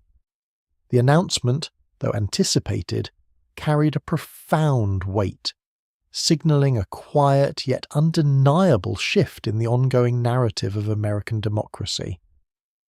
This achievement represented a truly historic milestone. For the first time in the nation's history, an African American had become the presumptive presidential nominee of a major political party. It was a moment that transcended the immediate political landscape, echoing through generations of struggle and aspiration. The quiet dignity of the occasion belied the immense historical significance, as barriers that once seemed insurmountable had been gently yet firmly moved. The implications of this moment were vast, touching upon the very ideals of equality and opportunity that form the bedrock of the American experiment. It demonstrated a capacity for evolution within the political system, a quiet acknowledgement of progress in the long arc of civil rights. The images of supporters, both young and old, reflecting on this achievement, spoke to a shared sense of possibility and a belief in a more inclusive future. While the immediate focus turned to the general election, the quiet profundity of this primary victory lingered. It was a testament to the changing demographics of the nation, the enduring power of a compelling message, and the willingness of a significant portion of the electorate to embrace a candidate who embodied a departure from traditional political molds. The path to the White House remained arduous, but this particular threshold, once crossed, irrevocably altered the contours of American political history, unfolding with a quiet but undeniable resonance across the nation. With the Democratic nomination secured, the focus of the campaign gently shifted towards the general election, where Barack Obama faced Senator John McCain, a respected figure with a long history of public service and a reputation for maverick independence. The contrast between the two candidates was clear. Obama, representing a younger generation and a message of change, against McCain, a seasoned veteran of both war and politics. As the summer of 2008 waned, a new and unsettling element began to dominate the national conversation: the economy. Subtle tremors in the financial markets grew into undeniable instability, culminating in a severe economic downturn that would profoundly influence the course of the election. Major financial institutions faced collapse, credit markets seized, and a palpable sense of anxiety spread across the nation. Homes were at risk, jobs were threatened, and the very foundation of economic security seemed to tremble. In this atmosphere of escalating national concern, the campaign dynamic shifted dramatically. While foreign policy and social issues had their place, the pressing economic crisis became the paramount issue, colouring every debate, every speech, and every news cycle. Voters sought reassurance and a clear path forward amidst the uncertainty. Yet through this period of deepening financial turmoil, Barack Obama maintained a notably calm and measured approach. His public appearances and policy pronouncements were characterized by a steady demeanor, offering a sense of stability when many felt adrift. He presented his economic plans with a quiet confidence, articulating strategies for recovery and reform without resorting to alarmist rhetoric. This consistent composure, in the face of widespread national anxiety, became a defining characteristic of his general election campaign. He sought to project an image of thoughtful leadership, capable of navigating complex challenges with a steady hand. The ability to remain tranquil amidst the storm proved to be a significant factor, offering a quiet counterpoint to the growing unease, and allowing his message of hope and pragmatic solutions to resonate with an electorate yearning for calm in a time of considerable national stress. The campaign became as much about temperament as it was about policy, with Obama quietly demonstrating a capacity for leadership under duress. As November 4th, 2008 dawned, a quiet anticipation settled over the nation. After nearly 2 years of campaigning, of countless speeches, debates and rallies, the moment of decision had arrived. Polling stations opened across time zones, from the earliest light on the East Coast to the fading afternoon in Alaska, as citizens cast their ballots in a presidential election that felt, to many, uniquely significant. The air was thick with a sense of momentousness, a silent understanding that history might be unfolding. And as evening descended and polls began to close, attention turned to the evolving electoral maps on television screens and computer monitors. The initial trickle of results gradually became a steady stream, each state's tally slowly filling in, painting a mosaic of the nation's choice. There was no sudden, dramatic turn, but rather a gradual, almost inevitable accumulation of votes. News anchors spoke in hushed tones, carefully interpreting the data, while millions watched in quiet vigil. Then, as the evening deepened, the projections began to solidify. Key states, one after another, were called. The numbers steadily climbed, indicating a clear trajectory. At approximately 11 p.m. Eastern Time, major news organizations projected Barack Obama as the next president of the United States. Across the country, these scenes of profound celebration and quiet reflection unfolded. In Grant Park, Chicago, where Obama would soon deliver his victory speech, an immense crowd erupted in cheers, a wave of emotion sweeping through the assembled thousands. Tears flowed freely, embraces were shared, and a sense of collective joy permeated the crisp autumn air. Beyond Chicago, in homes and public spaces from bustling cities to tranquil rural towns, similar scenes played out. Some gathered in boisterous camaraderie, others sat in quiet contemplation, absorbing the weight of the moment. For many it was a moment of deeply personal significance, a shared recognition that a long-held barrier had been quietly yet decisively transcended. The election results marked not merely a change in leadership but a profound historical milestone, witnessed by a nation watching and reflecting together. It was a shared experience, etched into the collective memory of a generation. With the election concluded, the immediate jubilation gave way to the immense, intricate undertaking of the presidential transition. The period between November 4th and January 20th is a crucial, demanding interval, a complex administrative ballet performed largely out of public view. The task was not merely symbolic, it involved the painstaking construction of an entire executive branch. Barack Obama, now president-elect, quietly began the formidable process of forming his administration. This required the selection of thousands of individuals, cabinet secretaries, agency heads, ambassadors, and countless other senior officials. Each appointment necessitated careful consideration of experience, political acumen, and loyalty, yet all while navigating the delicate balance of diverse perspectives and policy goals. The weight of these decisions was considerable, as each choice would shape the direction and effectiveness of the incoming presidency. Beyond personnel, the transition team embarked upon a comprehensive review of government operations, policies, and ongoing challenges. Briefings were conducted on national security, the economy, foreign relations, and the myriad issues awaiting the new administration. The existing economic crisis, already a central concern during the campaign, now loomed as an immediate and pressing reality, demanding urgent attention and a coherent strategy before the first day in office. The quiet responsibility of preparing to govern a nation of hundreds of millions, as particularly during a period of significant domestic and international turbulence, was immense. The president-elect and his nascent team operated with a focused intensity, understanding that the seamless transfer of power and the readiness to address the nation's problems were paramount.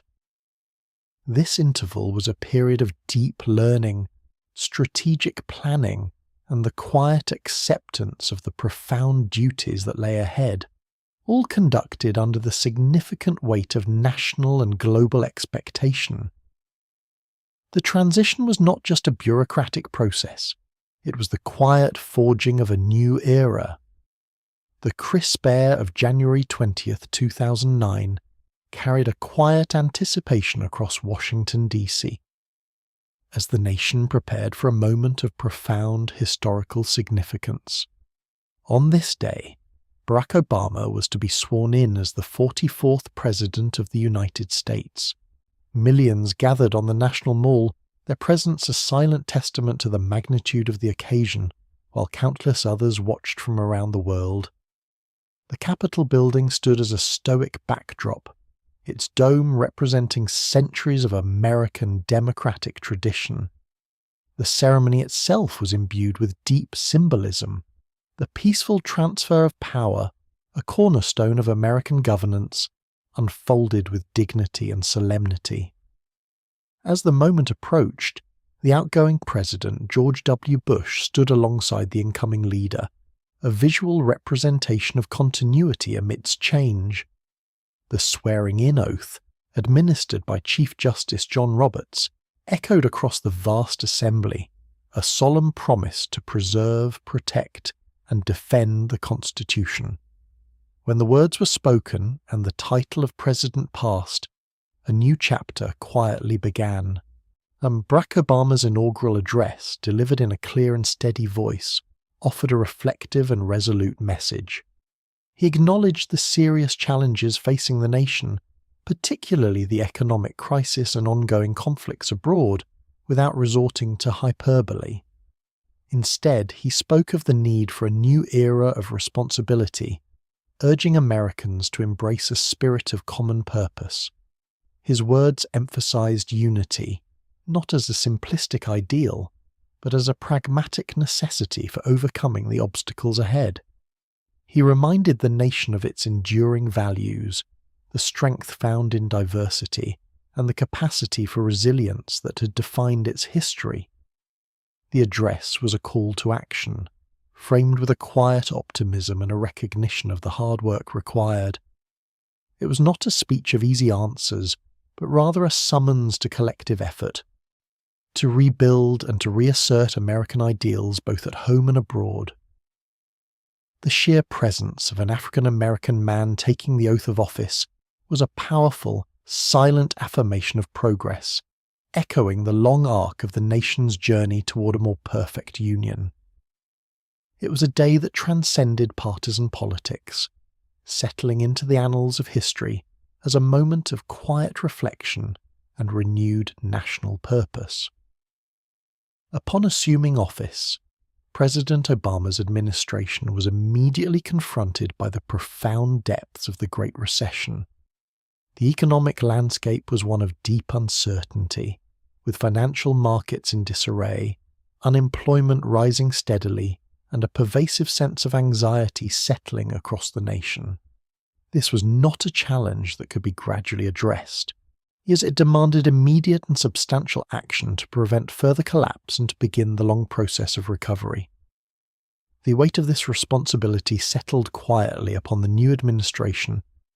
Recognizing the urgency, a primary focus became the stabilization of the economy. Within weeks of the inauguration, the administration began to craft a comprehensive response. This effort culminated in the American Recovery and Reinvestment Act, a substantial piece of legislation designed to inject capital into the struggling economy. The act was an intricate tapestry of provisions, encompassing investments in infrastructure, energy, education and healthcare, alongside tax cuts and aid to states.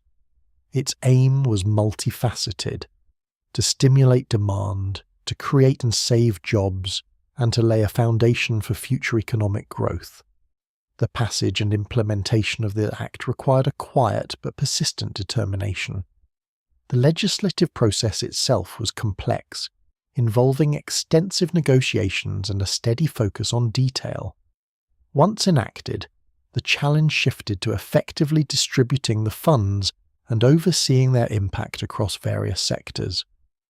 The administration approached this task with a methodical resolve, understanding that the effects would not be instantaneous, but would unfold gradually over time.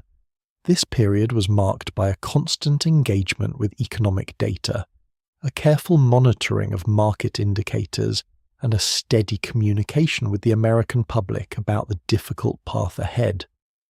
There was an underlying commitment to prevent the economy from spiraling into a deeper depression, a quiet resolve to ensure that the nation's financial systems could regain stability.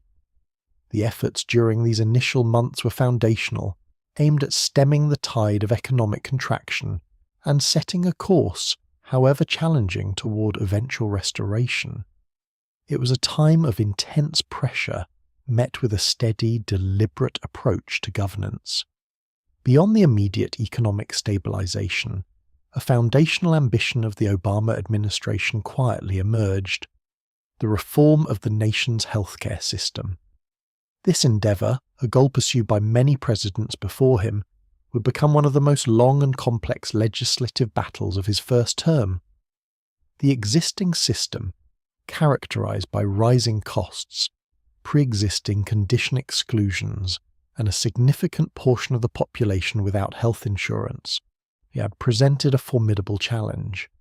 The purpose of the proposed legislation, eventually known as the Affordable Care Act, was to expand health insurance coverage to millions of uninsured Americans, to regulate the health insurance industry, and to reduce healthcare costs over time. It sought to create a system where coverage was more accessible and less precarious. This vision was rooted in the belief that access to healthcare was not merely a commodity, but a fundamental right, an idea that had been debated for generations. The path to its passage was arduous and protracted. Months of intense negotiation, public debate and legislative maneuvering unfolded.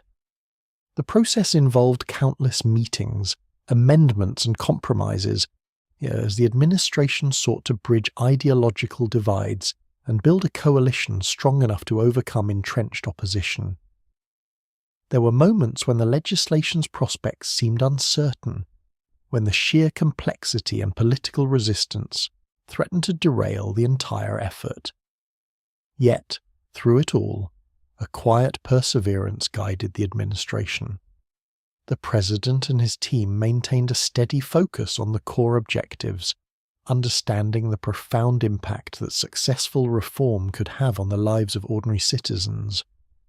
This unwavering commitment, despite the political tumult, ultimately led to the bill's passage in March 2010. The Affordable Care Act, or ACA, stood as a landmark piece of social legislation, representing the most significant overhaul of the American healthcare system in decades.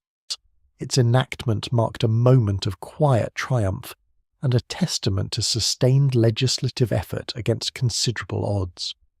While domestic issues like economic recovery and healthcare reform occupied significant attention, President Obama's administration simultaneously embarked on a distinct approach to foreign policy. A central tenet was the quiet re-engagement with global allies and institutions, signaling a shift towards multilateralism and diplomatic solutions. This involved a deliberate effort to mend relationships that had grown strained, and to foster a renewed sense of international cooperation. One of the most pressing foreign policy objectives was the measured conclusion of the war in Iraq. Fulfilling a campaign promise, the administration began a systematic withdrawal of US troops, meticulously planning the drawdown to ensure stability and transition responsibility to Iraqi forces. This complex process unfolded gradually, with the final combat troops departing in December 2011, marking an end to a long and costly engagement. The quiet disengagement was a testament to a careful strategic approach, balancing national interests with the imperative of responsible withdrawal. Beyond Iraq, the administration quietly addressed a spectrum of global challenges through persistent diplomacy. Efforts were made to strengthen alliances across Europe and Asia, reaffirming commitments and seeking common ground on issues ranging from climate change to nuclear proliferation. There was a conscious attempt to project an image of American leadership that was consultative and collaborative, rather than unilateral. This diplomatic engagement extended to outreach with nations with whom relations had been historically fraught. Patient, behind-the-scenes discussions were initiated, often exploring avenues for dialogue where little had existed before. The underlying aim was to restore America's standing in the world, to rebuild trust, and to demonstrate a commitment to peaceful resolution of disputes.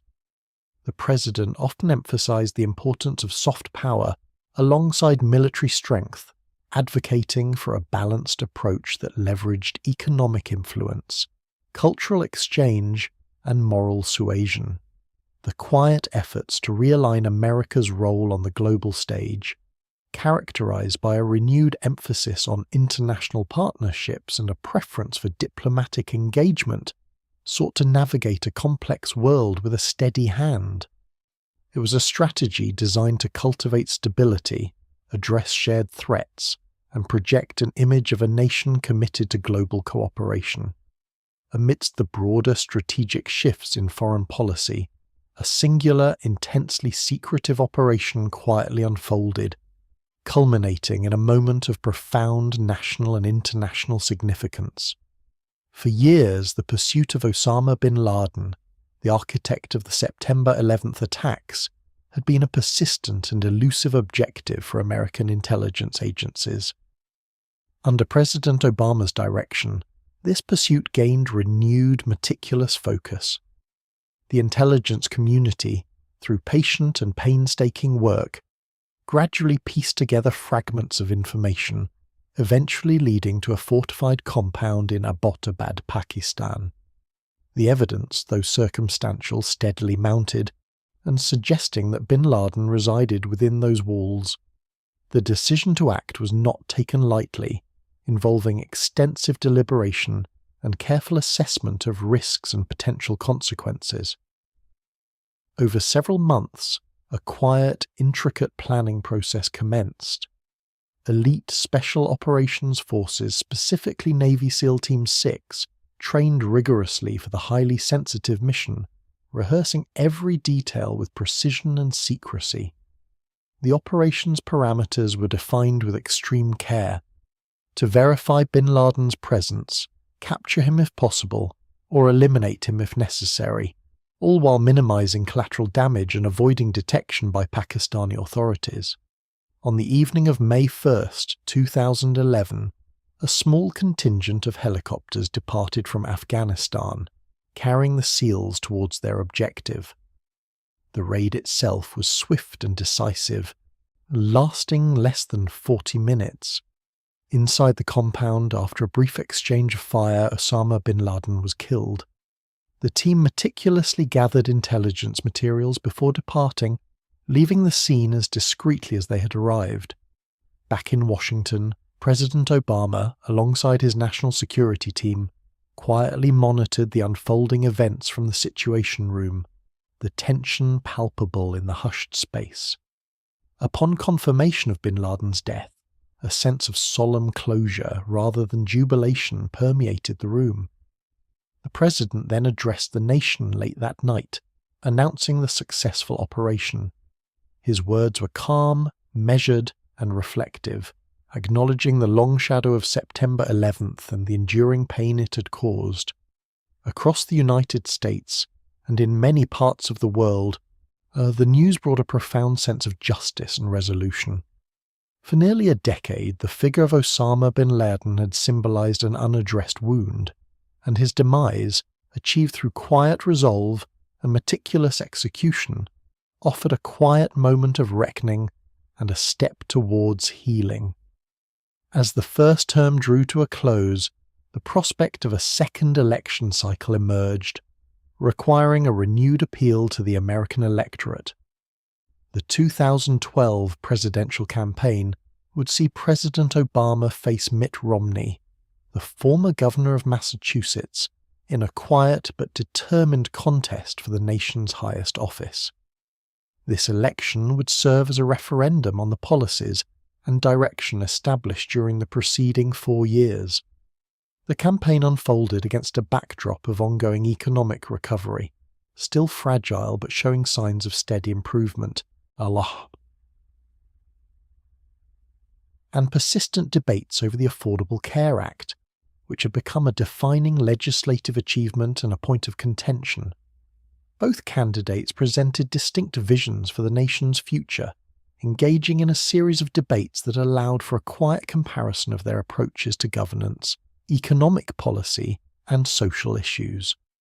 President Obama's campaign quietly emphasized the progress made since the depth of the 2008 recession, highlighting the auto industry bailout, the gradual decline in unemployment, and the expansion of healthcare coverage. His message sought to underscore the stability and continuity he offered, building upon the foundational work of his first term. He presented his re-election not as a radical shift, but as a necessary continuation of efforts to strengthen the economy and ensure opportunity. Mitt Romney, on the other hand, quietly articulated a vision centered on reducing the national debt, reforming the tax system, and repealing the Affordable Care Act. He offered an alternative path, suggesting that a change in leadership was necessary to accelerate economic growth and restore fiscal discipline. The campaign was marked by a steady exchange of ideas, often contrasting the role of government in the economy and in the lives of citizens. As election day approached, the polls indicated a close contest, reflecting a nation grappling with its path forward. The outcome would ultimately depend on which vision resonated more deeply with the quiet majority of voters. On November 6, 2012, the American people rendered their decision. President Obama secured re-election, a quiet affirmation of his leadership and the policies enacted during his first term. The results suggested a desire among a significant portion of the electorate for continuity, for the steady hand that had guided the nation through economic turbulence and complex global challenges. This mandate allowed for the continued implementation of his agenda, reinforcing the direction the country had quietly embarked upon 4 years prior.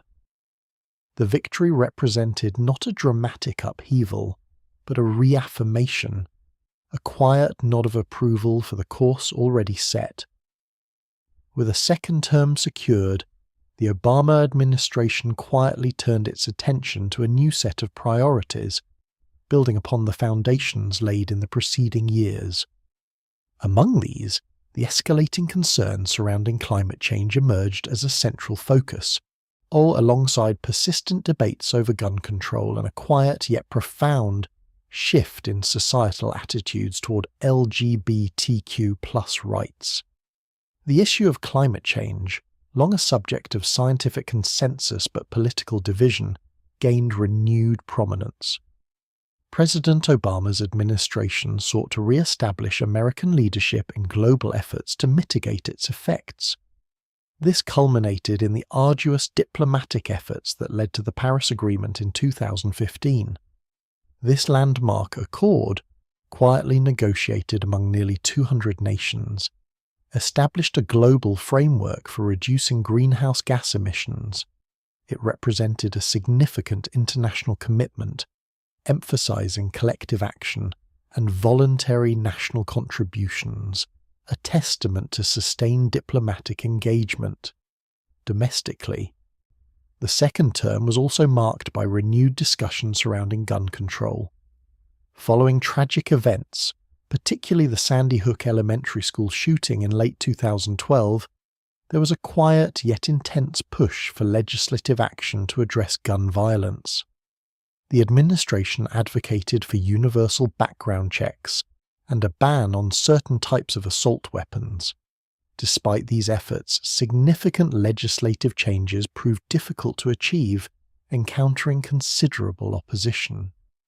The debates, however, underscored the deep divisions within the nation on the balance between Second Amendment rights and public safety. Concurrently, a quiet but profound societal transformation was unfolding regarding the rights of lesbian, gay, bisexual, transgender, and queer individuals.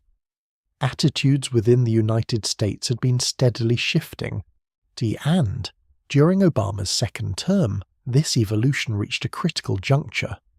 The administration, having previously ended "don't ask, don't tell" in the military, continued to advocate for equality. This quiet but firm support contributed to the broader cultural acceptance that paved the way for the Supreme Court's landmark decision in Obergefell v. Hodges in June 2015, which legalized same-sex marriage nationwide. This ruling marked a significant moment in the nation's journey toward greater social inclusion and equal protection under the law, reflecting a quiet revolution in the understanding of fundamental human rights. These initiatives, the Global Climate Accord, the persistent efforts on gun control and the quiet march toward LGBTQ+ equality, defined much of the second term's domestic and international agenda, reflecting a continued commitment to progressive ideals and a careful navigation of complex societal currents. Beyond the domestic priorities of his second term, the Obama administration quietly embarked upon a pair of ambitious and historically significant foreign policy initiatives, demonstrating a willingness to challenge long-standing diplomatic postures. These involved a historic opening to Cuba and the careful negotiation of a nuclear agreement with Iran. Such endeavours required a quiet courage, a sustained patience, and a deep conviction in the power of diplomacy, even with adversaries. For over half a century, the United States had maintained a policy of isolation and economic embargo against Cuba, a legacy of the Cold War. In a quiet but profound shift, President Obama initiated a process of normalization, and this involved discreet negotiations culminating in the announcement in December 2014 that the two nations would re-establish diplomatic relations. Embassies were reopened in Havana and Washington, D.C., and restrictions on travel and remittances were eased. This represented a deliberate pivot away from a policy that had yielded limited results, toward an engagement designed to foster greater understanding and, perhaps, facilitate change through interaction rather than isolation. The decision was met with both support and criticism, yet it marked a quiet yet courageous departure from a deeply entrenched historical stance. Simultaneously, the administration pursued a complex and highly sensitive diplomatic effort to address the nuclear ambitions of Iran. For years, international concerns had mounted over Iran's nuclear program and are fearing its potential to develop atomic weapons. After protracted and often tense negotiations involving the United States, other world powers and Iran, the Joint Comprehensive Plan of Action, or JCPOA, was reached in July 2015.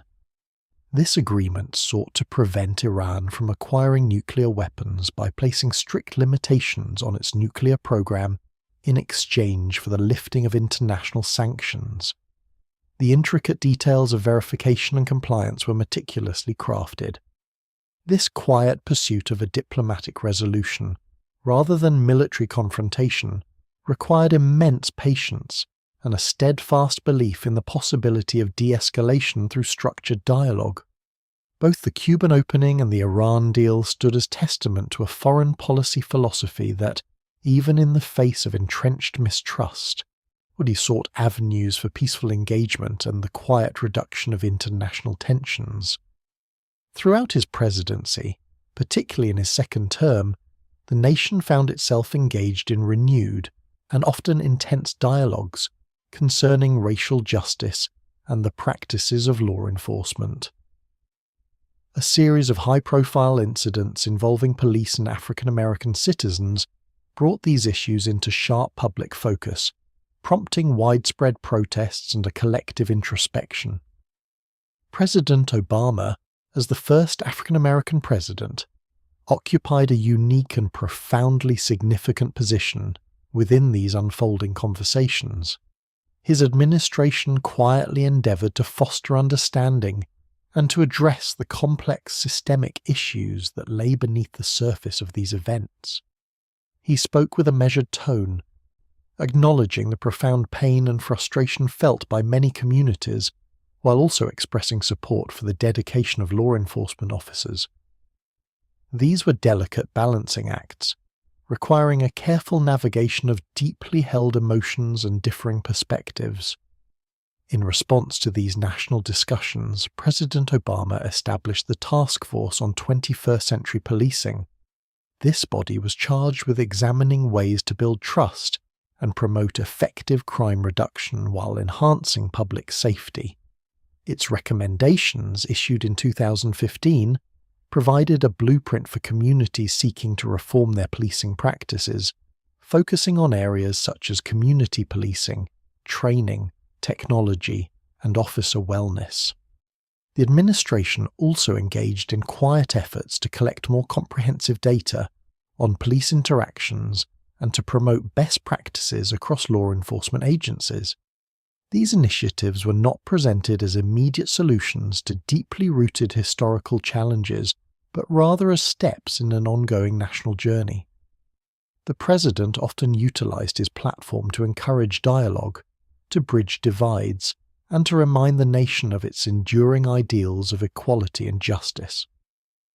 His quiet resolve in addressing these sensitive topics, seeking common ground amid sometimes polarizing debates, reflected a persistent commitment to the pursuit of a more perfect union, even when confronted with profound societal fissures. The discussions he helped facilitate, though often difficult, laid a foundation for continued examination of these critical issues. As the final days of his presidency quietly approached, Barack Obama returned to Chicago, the city where his journey in public service had begun.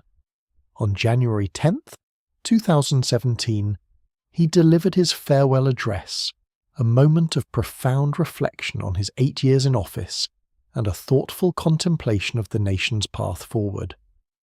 The setting, McCormick Place, a vast convention centre, was filled with supporters, staff and citizens, all gathered to witness this quiet conclusion to a historic tenure. The address was not a recitation of achievements, nor a partisan call to arms, but rather a sombre and unifying message. He spoke of the enduring strength of American democracy, emphasizing that its true power resides not in a single individual, but in the collective engagement of its citizens. He articulated a vision of continued progress, acknowledging the challenges that remained while underscoring the resilience and capacity for change inherent in the American spirit. He touched upon the core tenets that had defined his political philosophy: the pursuit of justice, the importance of empathy, and the necessity of preserving democratic institutions. His words gently reminded listeners of the fragility of democracy and the constant vigilance required to uphold its principles. There was a quiet call for continued civic engagement, a plea for individuals to participate actively in the shaping of their communities and their nation, to listen to one another, and to work across differences. In this reflective moment, President Obama offered a quiet passing of the torch, not to a specific successor, but to the American people themselves. He urged them to protect fundamental values, to champion human rights, and to confront the threats of climate change and economic inequality with renewed determination. The address served as a valedictory, a final public utterance from the highest office, delivered with a calm dignity that sought to reassure and inspire. It was a contemplative closing chapter to a presidency that had navigated immense challenges and achieved significant milestones, leaving a quiet echo of his hope for the future of the Republic. The morning of January 20th, 2017, marked a profound shift in the rhythm of Barack Obama's life. After 8 years as the leader of the free world, the intense demands of the presidency quietly receded. The transition from the White House was a physical and symbolic movement, as the Obamas, no longer residents of the iconic address, began to settle into a new, more private existence. The constant hum of security details, the perpetual scrutiny, and the weight of global decision-making began to lift, replaced by a quiet space for personal reflection and readjustment. Their first steps out of the White House were into a more familiar, yet still historically significant role, that of former President and First Lady. The immediate aftermath of leaving office often brings a peculiar blend of relief and disorientation. For 8 years, every moment had been meticulously scheduled, every public utterance carefully considered. Now, a different kind of freedom emerged, thus allowing for pursuits that had been deferred or significantly constrained by the demands of the highest office. Initially, the Obamas remained in Washington, D.C., a quiet decision to allow their younger daughter, Sasha, to complete her high school education. This period allowed for a gentle decompression, a gradual reacquaintance with the rhythms of everyday life. There were quieter mornings, without the immediate pressure of global crises or legislative battles. The pace slowed, allowing for more time with family, for contemplation, and for the simple pleasures that had been rare luxuries during the White House years. This quiet shift was not an abandonment of public life, but rather a reorientation of it. The immediate post-presidency phase is often characterized by a delicate balance, stepping back from the political fray, while still honoring the profound responsibilities that come with having held such a powerful position.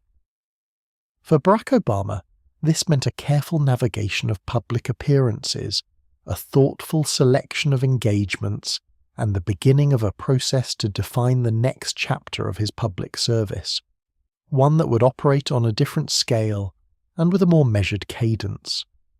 The transition marked the quiet closing of one monumental chapter and the gentle opening of another. Following his departure from the presidency, Barack Obama quietly channeled his enduring commitment to public service through the establishment of the Obama Foundation. This organization, conceived during his time in office and brought to fruition in his post-presidency, represents a thoughtful continuation of his long-held belief in the power of ordinary people to effect extraordinary change. The Foundation's mission is articulated with a gentle clarity to inspire, empower, and connect individuals to actively shape their world. At its core, the Obama Foundation seeks to cultivate and support the next generation of leaders, not through direct political engagement, but through initiatives focused on civic innovation, community organizing, and global collaboration. It represents a shift from the direct exercise of presidential power to a more foundational approach, nurturing the seeds of change from the ground up. Programs like the Obama Fellows, for instance, nor quietly identify and support emerging leaders from diverse fields, providing them with tools and networks to amplify their impact within their communities. The vision for the Obama Presidential Center in Chicago, a central project of the Foundation, embodies this quiet dedication.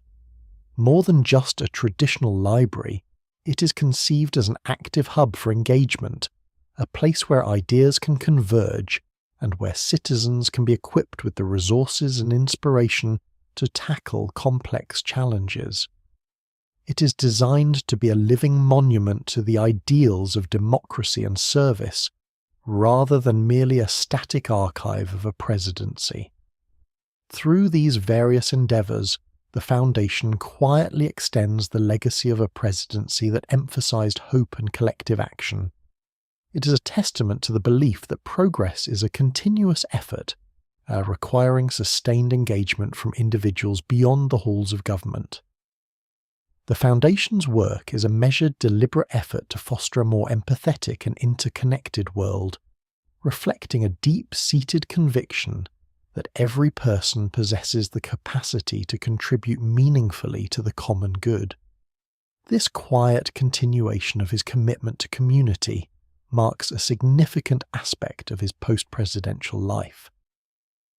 In the years following his departure from the Oval Office, Barack Obama turned his attention to the contemplative act of authorship, culminating in the publication of his memoir, A Promised Land. This substantial work offered a deeply personal, yet historically grounded recounting of his journey to the presidency and the intricate challenges of his first term. The writing process itself was a deliberate one, a quiet reflection on the immense pressures and profound responsibilities of the nation's highest office. The memoir provided readers with an intimate glimpse into the decision-making processes, the ethical considerations, and the human toll of leadership at a global scale. It offered a thoughtful exploration of the hopes that propelled his campaign and the realities that shaped his administration, presented with a measured perspective that only distance and reflection can afford. the narrative flowed with a characteristic blend of intellectual rigor and accessible prose, inviting readers to consider the complexities of governance and the enduring ideals of American democracy. Beyond the pages of his memoir, Obama has maintained a considered engagement with various forms of media and public discourse. This has included thoughtful interviews, curated playlists, and documentary productions, all serving as conduits for sharing his accumulated wisdom and unique perspectives. His appearances are typically characterized by a calm demeanor and an emphasis on nuanced discussion, often seeking to bridge divides rather than deepen them. This ongoing engagement reflects a continued commitment to informing and inspiring, albeit through different channels than those of his presidency. He often speaks to the importance of critical thinking, civic participation, and the need for a shared understanding of facts in an increasingly complex world. His contributions to public dialogue are not driven by the immediate demands of political office, but by a more enduring desire to contribute to the nation's intellectual and civic health, offering insights gleaned from an extraordinary life of service. Even after his presidency, the quiet rhythms of Barack Obama's life continued to intersect with the broader currents of international affairs. He gradually assumed a new, less formal, yet still significant role as a global statesman. This involved traveling to various nations, often under the auspices of the Obama Foundation or other non-governmental organizations, to engage with leaders, youth, and civil society groups. His presence in these international forums was a subtle, yet consistent affirmation of values he had long championed. In these capacities, his voice became one of advocacy for the foundational principles of democracy, emphasizing the importance of free and fair elections, robust institutions, and the peaceful transfer of power. He spoke quietly but firmly about the universal imperative of human rights, reminding audiences of the dignity inherent in every individual and the responsibilities governments hold toward their citizens. These pronouncements were delivered not with the authority of executive power, but with the quiet conviction of an experienced leader. International cooperation remained a central theme in his post-presidency endeavors. He often underscored the interconnectedness of global challenges, from climate change and pandemics to economic instability, and the necessity of nations working together to address them. His engagements sought to foster dialogue and understanding across borders, subtly influencing global conversations through his measured rhetoric and thoughtful perspectives. His influence in these circles was often a quiet one, operating through the persuasive power of ideas and the respect he had garnered over many years on the world stage. He engaged with emerging leaders, offering mentorship and encouragement, seeking to cultivate a new generation committed to principled leadership and global collaboration. In this statesman's role, he continued to contribute to the complex tapestry of international relations, advocating for a more just, peaceful, and cooperative world long after the immediate demands of his presidential duties had concluded. Throughout the many phases of his public life, and particularly after the intense demands of the presidency had receded, the enduring presence of his family remained a quiet, central anchor for Barack Obama. The bond with Michelle, his wife, had been forged over decades, deepening through shared experiences, both public and profoundly personal. Their partnership, often observed through the lens of public scrutiny, was fundamentally built upon a mutual understanding and respect that provided a constant source of stability. The lives of their daughters, Malia and Sasha, also continued to evolve, transitioning from the protected environment of the White House to their own paths of education and personal discovery. Witnessing their growth, their independent choices, and their developing perspectives offered a different kind of fulfillment. The shared moments, away from the glare of official duties, became more frequent, allowing for the simple, grounding rhythms of family life to reassert themselves. This continued connection with his immediate family provided a quiet strength, a private wellspring of support that sustained him amidst the ongoing demands of public life and global engagement. It was within these familial relationships that a sense of normalcy and grounding could be found, offering a necessary counterpoint to the weight of historical legacy and future endeavours. The conversations, the shared meals, the simple presence of loved ones all contributed to a foundational sense of well-being. The personal connections he maintained with Michelle, Malia and Sasha were not merely a backdrop to his public persona. They were an intrinsic part of his identity, continuously shaping his understanding of the world and his place within it. The shared history, the understanding glances, and the unspoken affirmations within his family unit offered a quiet refuge and a consistent reminder of the values that had always guided him. This domestic sphere, away from the grand stages of international diplomacy or policy debates, remained a vital source of comfort and renewal, a steadying presence in a life that had often been defined by constant motion and profound responsibility. As the immediate years following his departure from the White House began to unfold, the historical weight of Barack Obama's presidency commenced its slow, deliberate settling. The challenges he had confronted upon entering office, from the profound economic downturn to the complexities of global conflicts, yielded to a different form of assessment. The triumphs, too, those moments of significant legislative achievement and diplomatic breakthrough, were viewed through the evolving lens of time, their long-term implications gradually becoming clearer. His 2 terms had undeniably left an indelible mark upon the nation and the world. Domestically, the expansion of healthcare access, the efforts to stabilize the financial system, and the quiet advancements in civil rights, particularly for the LGBTQ+ community, represented shifts that continued to resonate. These were not singular events, but rather threads woven into the fabric of American society, their effects rippling outward into countless lives.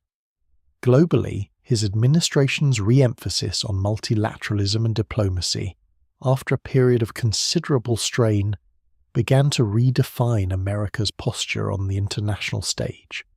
Engagements with Cuba and Iran, though met with varied responses, signalled a willingness to explore new avenues of dialogue. The Paris Agreement on climate change, a monumental effort in international cooperation, stood as a testament to a concerted global approach to shared environmental concerns. The quiet task of evaluating these immense undertakings, the successes and the inherent difficulties, began in earnest almost immediately after his farewell. Historians, policy analysts, and the public alike started the quiet work of placing his era within the broader continuum of American and global history. His presidency had navigated a period of intense change, both technological and social, and its influence continued to shape the ongoing dialogues concerning governance, responsibility, and the nature of collective progress. The reflections upon this immediate aftermath were not definitive conclusions, but rather the quiet opening of a continuing historical conversation. Beyond the intricate policy debates and the weighty decisions of governance, a profound and quiet legacy of Barack Obama's presidency resided in the very fact of his presence in the Oval Office. His ascent to the highest political position in the United States as the first African-American president marked a pivotal moment in the nation's unfolding story. It was a barrier broken, not with a sudden crash, but with the steady, cumulative force of generations of struggle and aspiration. This singular achievement carried an immense symbolic weight, resonating deeply within the collective consciousness of millions across the globe. For many, it transcended political affiliation or policy preference, speaking instead to a more fundamental understanding of possibility. And it offered a quiet yet powerful affirmation that the arc of history, though long and often winding, could indeed bend towards justice and greater inclusion. The image of an African-American family residing in the White House, a place once built by enslaved hands, offered a silent, profound inspiration. It suggested to countless children, particularly those from marginalized communities, that the ceilings of expectation could be shattered and that the path to leadership was open, regardless of one's background or heritage. This visual representation alone, devoid of rhetoric or specific legislative acts, became a powerful catalyst for hope and ambition. It was a demonstration of progress, a quiet testament to the evolving ideals of a nation striving, however imperfectly, towards its founding principles of equality. The quiet ripple effect of this historic first extended beyond national borders, offering a beacon to those in other parts of the world who face similar struggles against discrimination and for recognition. It underscored the enduring human desire for dignity and the capacity for societies to evolve beyond historical prejudices. This legacy of firsts was not merely about a single individual's achievement, but about the opening of a door, allowing a broader vision of leadership to emerge. It gently pushed the boundaries of what was conceivable, quietly reshaping perceptions of power and representation, and leaving an enduring, subtle imprint on the dreams and aspirations of future generations. The quiet echoes of this profound symbolic shift continued to resonate long after the final votes were cast. Beyond the symbolism of his historic election, the presidency of Barack Obama also brought forth a series of substantive policy changes that quietly reshaped the American landscape and its place in the world. These were not ephemeral shifts, but rather foundational adjustments, designed to endure and to provide a stable framework for future generations. Among the most significant of these was the Affordable Care Act. This landmark legislation sought to expand health insurance coverage to millions of previously uninsured Americans, fundamentally altering the nation's healthcare system. It prohibited insurance companies from denying coverage based on pre-existing conditions and allowed young adults to remain on their parents' plans for longer. Though its implementation sparked considerable debate, as its core tenets established a new baseline for access to healthcare, marking a quiet but profound shift in social policy. In the realm of environmental protection, Obama's administration undertook significant initiatives to address climate change. This included the establishment of new fuel efficiency standards for vehicles, investments in renewable energy, and the quiet re-engagement of the United States in international climate accords. The Paris Agreement on Climate Change, a global commitment to reduce carbon emissions, stood as a testament to these efforts, signaling a serious, sustained approach to a planetary challenge. Economically, his presidency began amidst a severe financial crisis. The administration's response through measures like the American Recovery and Reinvestment Act aimed to stabilize markets and stimulate growth. Yet, while the recovery was gradual, these actions are often credited with preventing a deeper economic collapse and laying the groundwork for a period of sustained, if sometimes uneven, expansion. The quiet work of rebuilding trust in financial institutions and fostering job creation was a constant focus. Furthermore, his administration quietly advanced LGBTQ+ rights, culminating in the Supreme Court's decision on marriage equality, a moment that reflected broader societal shifts and legislative advocacy. Diplomacy too saw renewed emphasis, particularly with the nuclear agreement with Iran and the re-establishment of relations with Cuba, indicating a quiet preference for engagement over isolation. These policy impacts, though sometimes contested, represent an enduring legacy, carefully woven into the fabric of American governance and its global interactions. Throughout his public life, from his early days in community organizing to his final addresses as president, Barack Obama consistently articulated a particular message, a steady undercurrent of his communication. This was the rhetoric of hope, a quiet but persistent call for unity and a belief in the power of collective action. His words often carried a distinct resonance, aiming to uplift and to remind listeners of shared aspirations, even amidst profound challenges. He frequently spoke of an audacity of hope, a phrase that transcended a mere slogan to become a defining characteristic of his political philosophy. It was a gentle invitation to look beyond immediate difficulties and to envision a future shaped by common purpose. And this message was particularly potent during times of national uncertainty, offering a calming assurance that progress, though arduous, was always possible through concerted effort.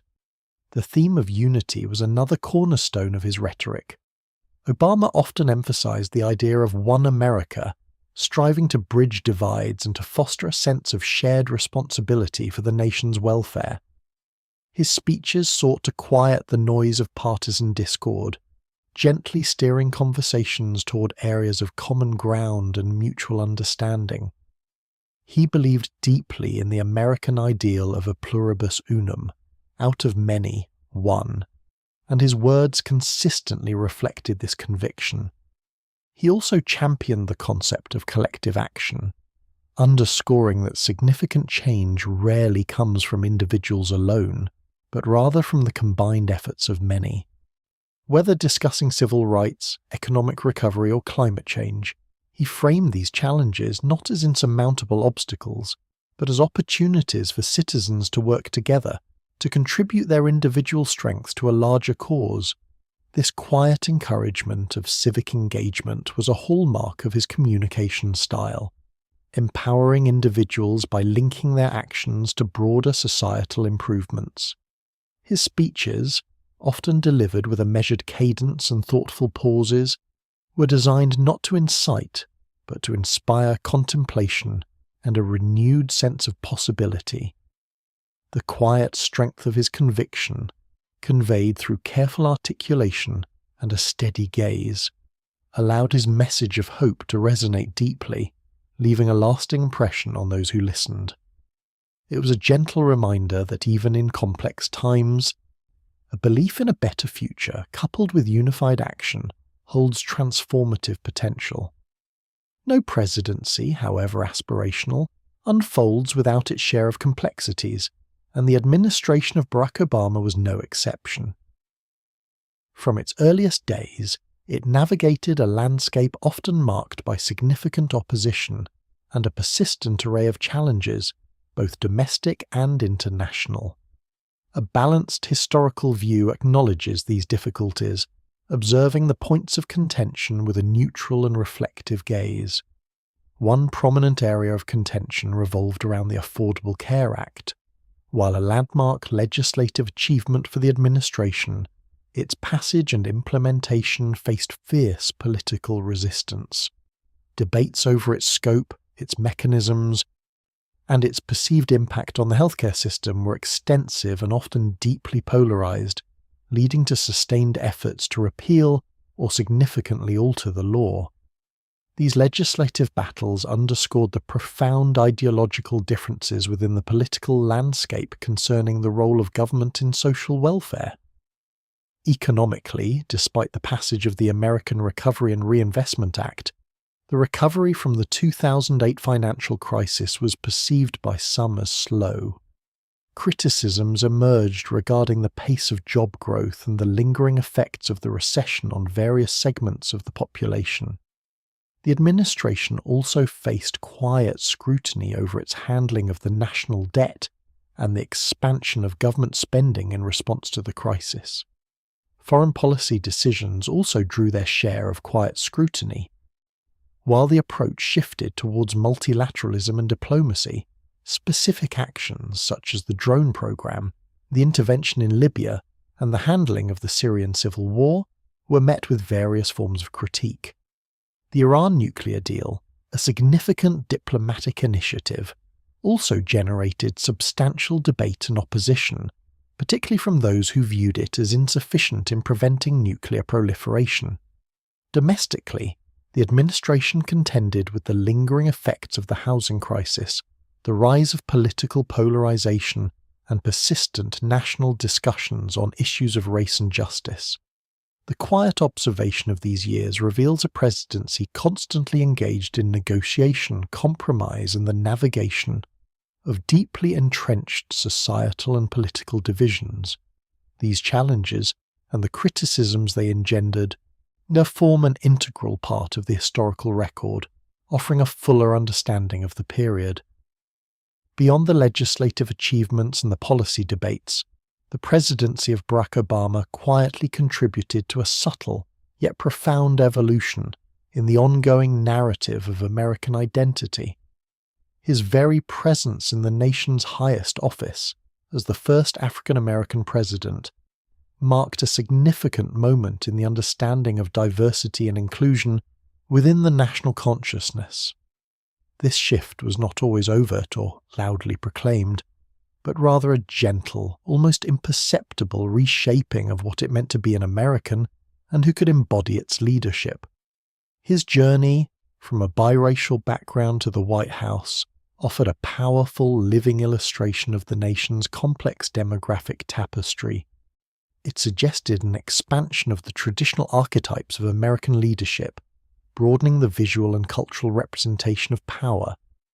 For many, his election was a quiet affirmation of progress, a signal that the nation was slowly yet steadily moving towards a more inclusive vision of itself.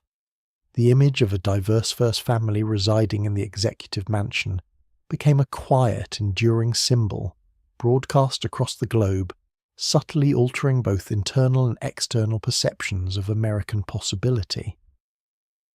This quiet shift extended beyond mere symbolism. The administration often emphasized themes of shared national purpose, seeking to bridge divides and highlight commonalities across disparate communities, while challenges to unity persisted. The rhetoric itself often pointed towards an aspirational vision of an America that embraced its multifaceted heritage as a source of strength. Conversations about race, identity, and belonging, though often difficult, were subtly brought to the forefront of national discourse through the very context of his leadership. His presidency served as a quiet catalyst for introspection, prompting a re-evaluation of historical narratives and contemporary realities concerning race, opportunity, and societal structures. It encouraged a deeper consideration of the nation's foundational ideals against the backdrop of its evolving demographics. In this way, the Obama years did not merely observe the ongoing evolution of American identity. They quietly participated in shaping it, nudging the collective understanding towards a broader and more encompassing definition of who we are as a nation. This gentle yet persistent influence on the national self-perception remains a quiet but significant aspect of his historical imprint. To comprehend the full scope of Barack Obama's life and presidency is to gently place it within the expansive continuum of 20th and early 21st century history. His narrative unfolds not in isolation, but as an intricate thread woven into the fabric of evolving global dynamics and domestic transformations. Emerging from a century scarred by world wars and profound social upheavals, and then stepping onto the national stage at the dawn of a new millennium, his tenure reflected the complexities of a rapidly changing world. The challenges he inherited and those he confronted, from the global financial crisis echoing the Great Depression, as to the intricate foreign policy landscape shaped by post-Cold War realities and the rise of new geopolitical forces, were distinctly modern. His approach to governance, often characterized by a measured deliberation and an emphasis on multilateralism, quietly acknowledged the interconnectedness of nations in an era defined by globalization and instant communication. He navigated a political environment increasingly polarized, a quiet reflection of deeper societal shifts that had been gathering momentum for decades. His presidency occupied a unique temporal space, bridging the fading echoes of 20th century struggles for civil rights with the nascent complexities of the 21st. The historical significance of his election as the first African American to hold the nation's highest office cannot be overstated. It was a quiet testament to the long, arduous journey of a nation grappling with its own founding ideals, a journey that began long before his birth and continues beyond his time in office.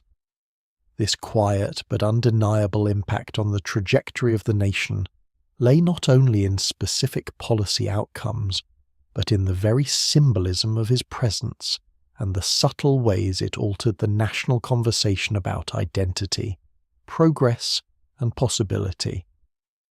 His life, therefore, stands as a quiet marker in this grand historical sweep, a testament to the persistent human endeavour to shape a future, even amidst uncertainty. It quietly reminds us that history is not a static collection of events, but a living, breathing narrative, constantly being written by the lives and choices of individuals and the societies they inhabit. Barack Obama's place in this continuous story is one of quiet significance, a chapter that continues to invite contemplation. The quiet ripple effect of a life lived in public service often extends far beyond the immediate moment, touching future generations in ways both seen and unseen. For Barack Obama, this enduring influence as a role model and source of inspiration continues to gently unfold. His journey, from humble beginnings to the highest office, stands as a quiet testament to the power of perseverance, intellect, and an unwavering belief in the possibility of progress. Young people, both within the nation and across the globe, continue to look upon his story and find within it a quiet encouragement. The image of a black man leading a diverse nation, navigating complex challenges with thoughtful resolve, has subtly broadened horizons and redefined notions of what is achievable. His calm demeanour, his emphasis on dialogue, and his consistent articulation of hope, even in the face of adversity, offer a steadying example for those contemplating their own paths of leadership and civic engagement. The Obama Foundation, established in his post-presidency, serves as a tangible manifestation of this commitment to nurturing future leaders. Through its various initiatives, it quietly fosters a spirit of active citizenship and global responsibility, aiming to equip young people with the tools and inspiration to effect positive change in their communities and the wider world. This deliberate effort to pass on the torch of service reflects a deep understanding that true legacy is not merely about past achievements, but about the ongoing cultivation of future potential. His words and actions, meticulously documented and widely accessible, serve as a quiet curriculum for aspiring public servants, activists, and engaged citizens. They offer insights into the art of compromise, the necessity of empathy, and the enduring importance of democratic ideals. In a world often marked by noise and division, the quiet resonance of his call for unity and common purpose continues to offer a steadying voice.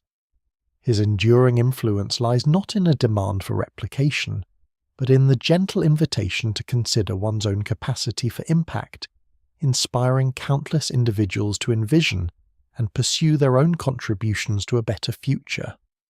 As the narrative of this remarkable life gently draws to a close, and we are left with the quiet echoes of a journey that traversed continents, ideas, and the very fabric of a nation.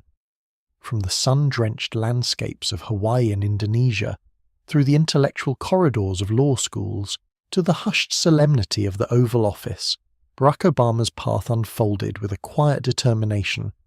Each step, each decision, each spoken word contributed to a mosaic of experience that continues to resonate in the present day.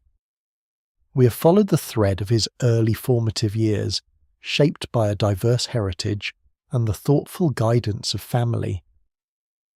We observed his measured ascent through community organizing and state politics, a period of patient learning and quiet observation. His historic presidential campaigns, marked by a message of hope and unity, captured the imagination of many, culminating in a presidency that navigated profound challenges with a steady hand. The policies enacted, from economic stabilization to healthcare reform, continue to leave their quiet imprint on daily lives. His diplomatic approach to global affairs and the strategic pursuit of national security objectives reshaped international perceptions and alliances in subtle ways. Beyond the tangible achievements, his very presence in the highest office sent a quiet, yet powerful, message about the expanding possibilities of American identity and leadership. Even now, the quiet echoes of his words, delivered with a characteristic calm, can be heard in contemporary discourse.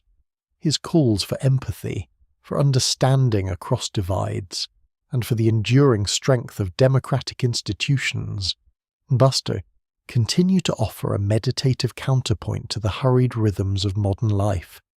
His post-presidency endeavors through the Obama Foundation extend this legacy of service, quietly nurturing future generations to carry forward the spirit of civic engagement and global responsibility.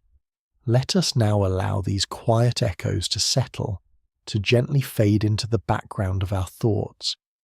The intricate tapestry of his life, woven with threads of ambition, resilience, and quiet conviction, remains.